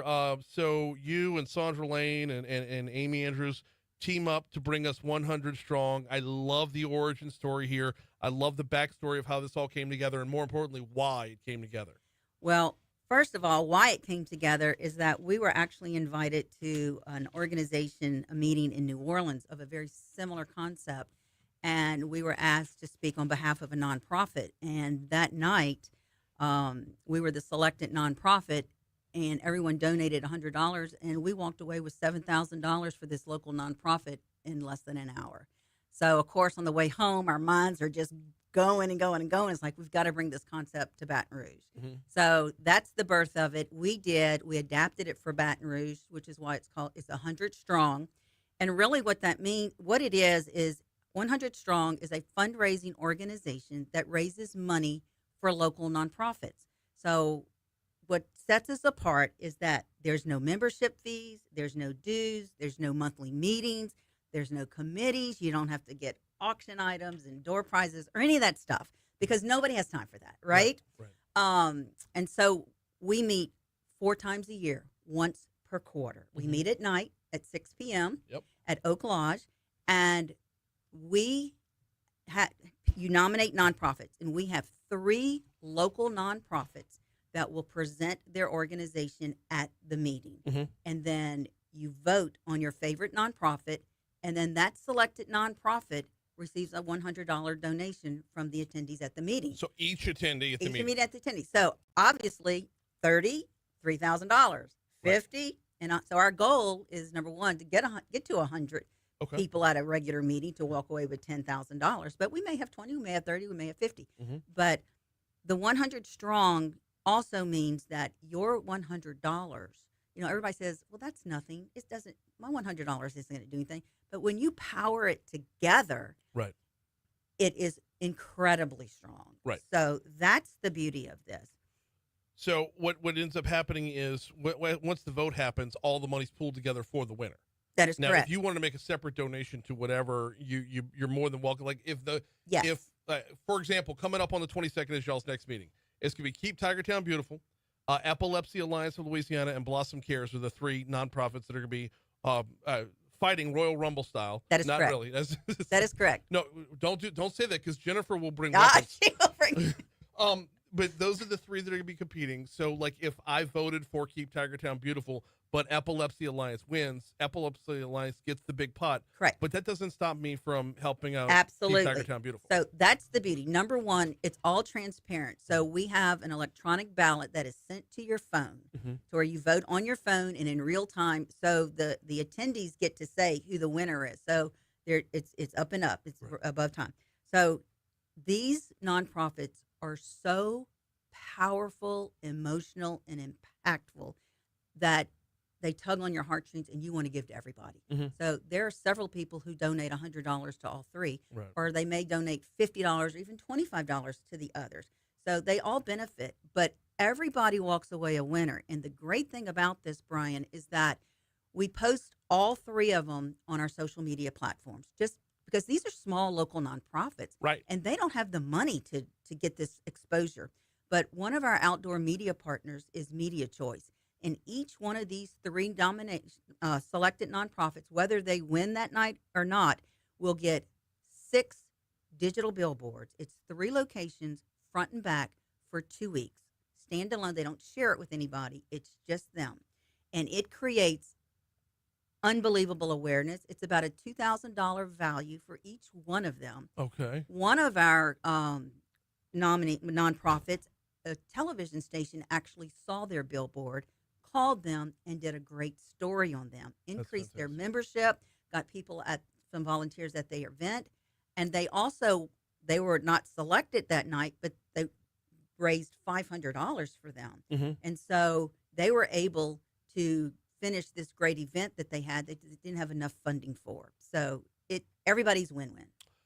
We've got Holly Andrews in with us from 100 Strong. Let's talk about the vetting process that gets to those top three, the vetting process that puts three in front of y'all beforehand, because there's a lot of folks that want to help, but there's also a lot of nonprofits out there that we honestly can't do the background. We can't do our homework on everything that's out there.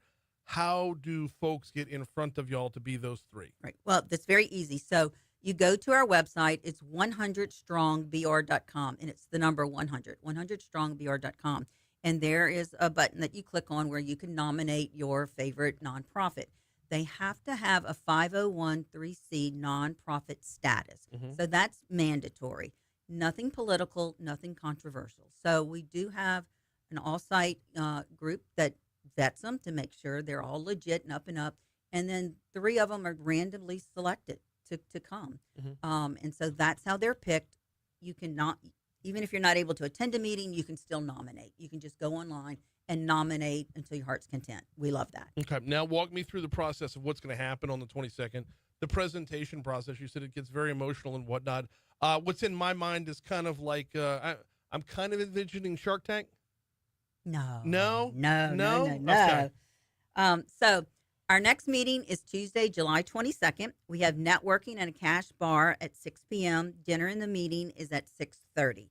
Okay. So we do a little bit of housekeeping, and then we invite the nonprofits. They come up one at a time and they present their organization. There's time to have questions for each one of them. I have never been at a meeting where people are not on their phones, they're not doodling, they're not looking around.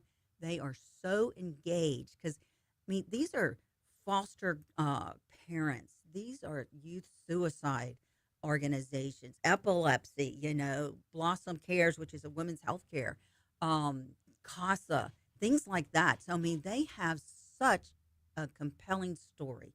So you're going to listen to all 3 of these, be able to ask your questions, and then you vote. Right. And then you can either write a check for $100 or you can scan a QR code and do it with a credit card or a debit card. But it's very simple. But because of who they are, and so oftentimes, these are small local nonprofits. A lot of people have never heard of them. And so you're hearing these for the first time. They're great storytellers. Right. They have visuals, and you just want to give them everything. It's so exciting. So you say a lot, oftentimes it's something very small that people have never heard of. I've heard of Keep Tigertown Beautiful, You of have. course. We've had Jennifer on numerous times. Epilepsy Alliance of Louisiana, I've also heard. I've never heard of Blossom Cares. Exactly. So that's kind of giving them a platform that they didn't have access to before. Exactly. So and apparently they're really nice because a friend of mine is on the Rotary board, and they just said, Holly, I don't know if this is the same thing, but they asked me to get involved with Blossom Cares. And I said, wait a minute, I'm going to be meeting them at the next 100 Strong meeting. So it's putting nonprofits together, and it's putting organizations together to help spread the word for all of them. Well, and it's also putting together an outlet to kind of streamline help. I'm not trying to minimize effort or whatever, definitely. but this definitely, if all too often there's paralysis by analysis when it comes to giving. Correct. Because there's so many different great outlets over there. How do you choose? My resources are finite, but it seems like the need is infinite. So how do you choose? How do you pick one? This is for those that are, struggling to get out of the box and get in the game at all. This is a perfect outlet for that. 4 Correct. times a year, show up, you're in for $100, and it's going to go somewhere that the rest of the room has decided along with you. Yes. It's going walking in, it's a worthy cause. Correct. But it raises up another level beyond that. Correct. If you're watching TV, listening to the radio, you can have your checking account drafted for every nonprofit, and you don't really know where the money is. So we know that the money is staying here. It's staying local. These nonprofits serve the East Baton Rouge area. And we oftentimes we invite them back so they can tell us where their money went to. If one of them, walked away with $5,000, I want to know where it went to. Right. One of them was infant death. Maddie's Footprints won almost $6,000. Wow. And apparently she comes back and said that they help with infant death funeral expenses. So she came back and did a report on where that money went. Has anybody gone twice? I mean, I know y'all want to help out as many as possible, but you can only be present one time per year, but Mhm. if you were not selected, you can be picked again to come back and Gotcha. represent. Okay. Yep, Okay. definitely. I'm seeing here that y'all had Rain Will Bring Flowers earlier this Yes, year. the Tabers, Yeah, very powerful. unbelievably so. So they unfortunately lost their teenage son to suicide, Yeah. and they started their foundation, and so they were one of our selected nonprofits that won. Mhm. And now we follow them and we help them wherever they can, and they go and spread the word. But the job that they're doing is just amazing. They got their billboard. We were able to give them extra exposure, social media presence, and they're just beyond grateful. They come to all of our meetings and support us. I'm over on y'all's website right now, scrolling through some of who the Yeah. nonprofits that have presented in the past. I'm not going to give you a whole list because we got 1 minute left in the segment. So within that 1 minute, let's talk about where folks need to go to RSVP because we don't just want to show up on July 22nd. Let's get you signed up Correct. today or tomorrow at the very latest. Let's get you in there right now. So we're working on our website. We're hoping to launch our new website within the next week or two. So it's going to have a brand new look and everything. But go to 100strongbr.com. That's 100strongbr.com. You can RSVP. You can register. It's $49 for your meal. When you prepay your meal, that is your registration, your RSVP.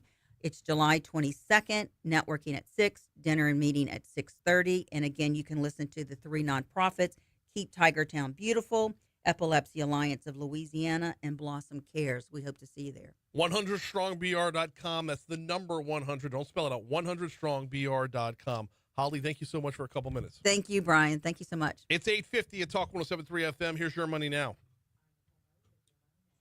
Nailed it. I thought we were going to run along there. We got it. Thank you. Oh, thank you. You're amazing. Hope to see you there one day. No, I'm not going to be there next week. No, one day. We'll get there. Here's some. Please leave these around Absolutely. if you can. But thank y'all so much. It's just getting the word out. The more we have, the more money we can do. Thank y'all so much. My pleasure. Talk to you later. We'll tag y'all.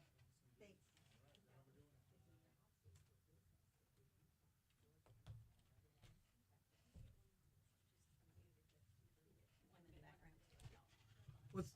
Can you throw my logo up?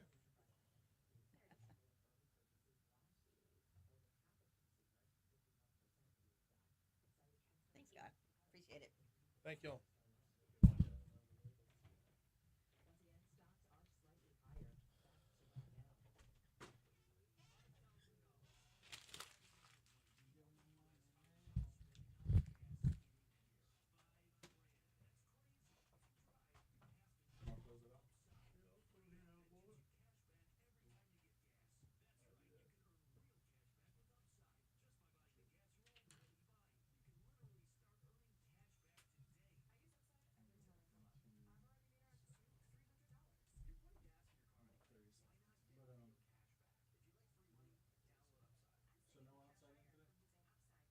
No.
Yeah, earn cash back every time you get gas with Upside.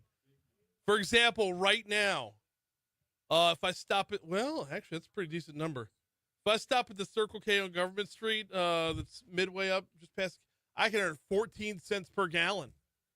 14 cents per gallon cash back. Now, I'm actually, I'm at my 10 cent per gallon. No, I'm one charge away from my 10 cent per gallon bonus. So, man, that 14 cents could turn into 24 cents a gallon. Think about that. Every 4 gallons, getting $1 back.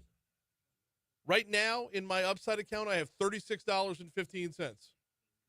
I'm trying to think of when did I cash out? Where's my history?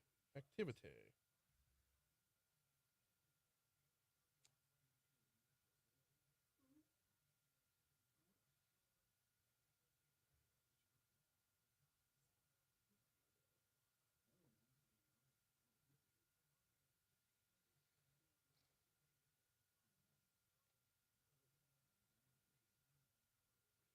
So that $36 is over the course of this year.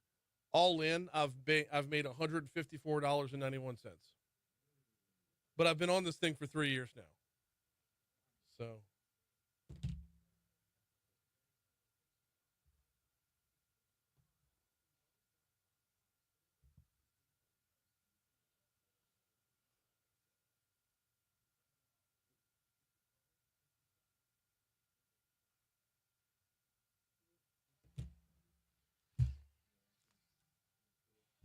turn it on.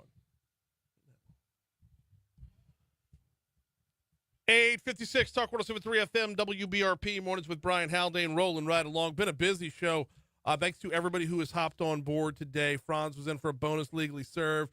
Representative Josh Carlson absolutely knocked it out of the park with a fantastic segment in the 7 o'clock hour. We had Lieutenant Don Capola also crushing it with Crimestoppers. Pat Englade with Caliph, and then of course we just talked to Holly from 100 Strong. It's awesome stuff from start to finish. Not done just yet, because I have to go back to last night, y'all.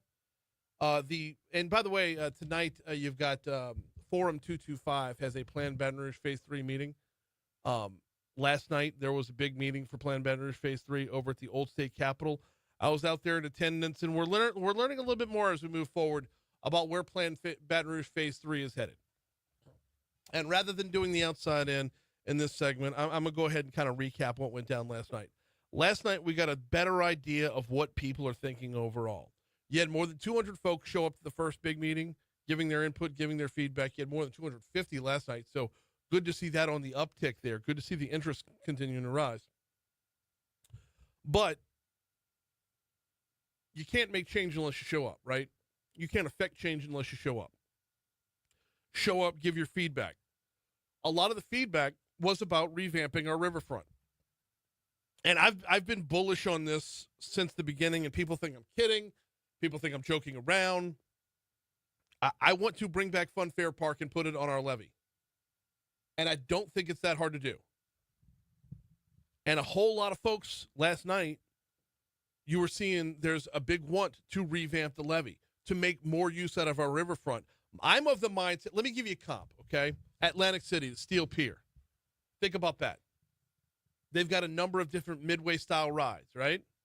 Why couldn't you do that here? Why couldn't you build that out, extend the levee out a little bit further, build that out here? Of course, you would have to have it at the top of the levee level, to be sure, but it's just like a boardwalk in Jersey. It's just like going down the shore in Jersey. It's just like the Atlantic City Steel Pier.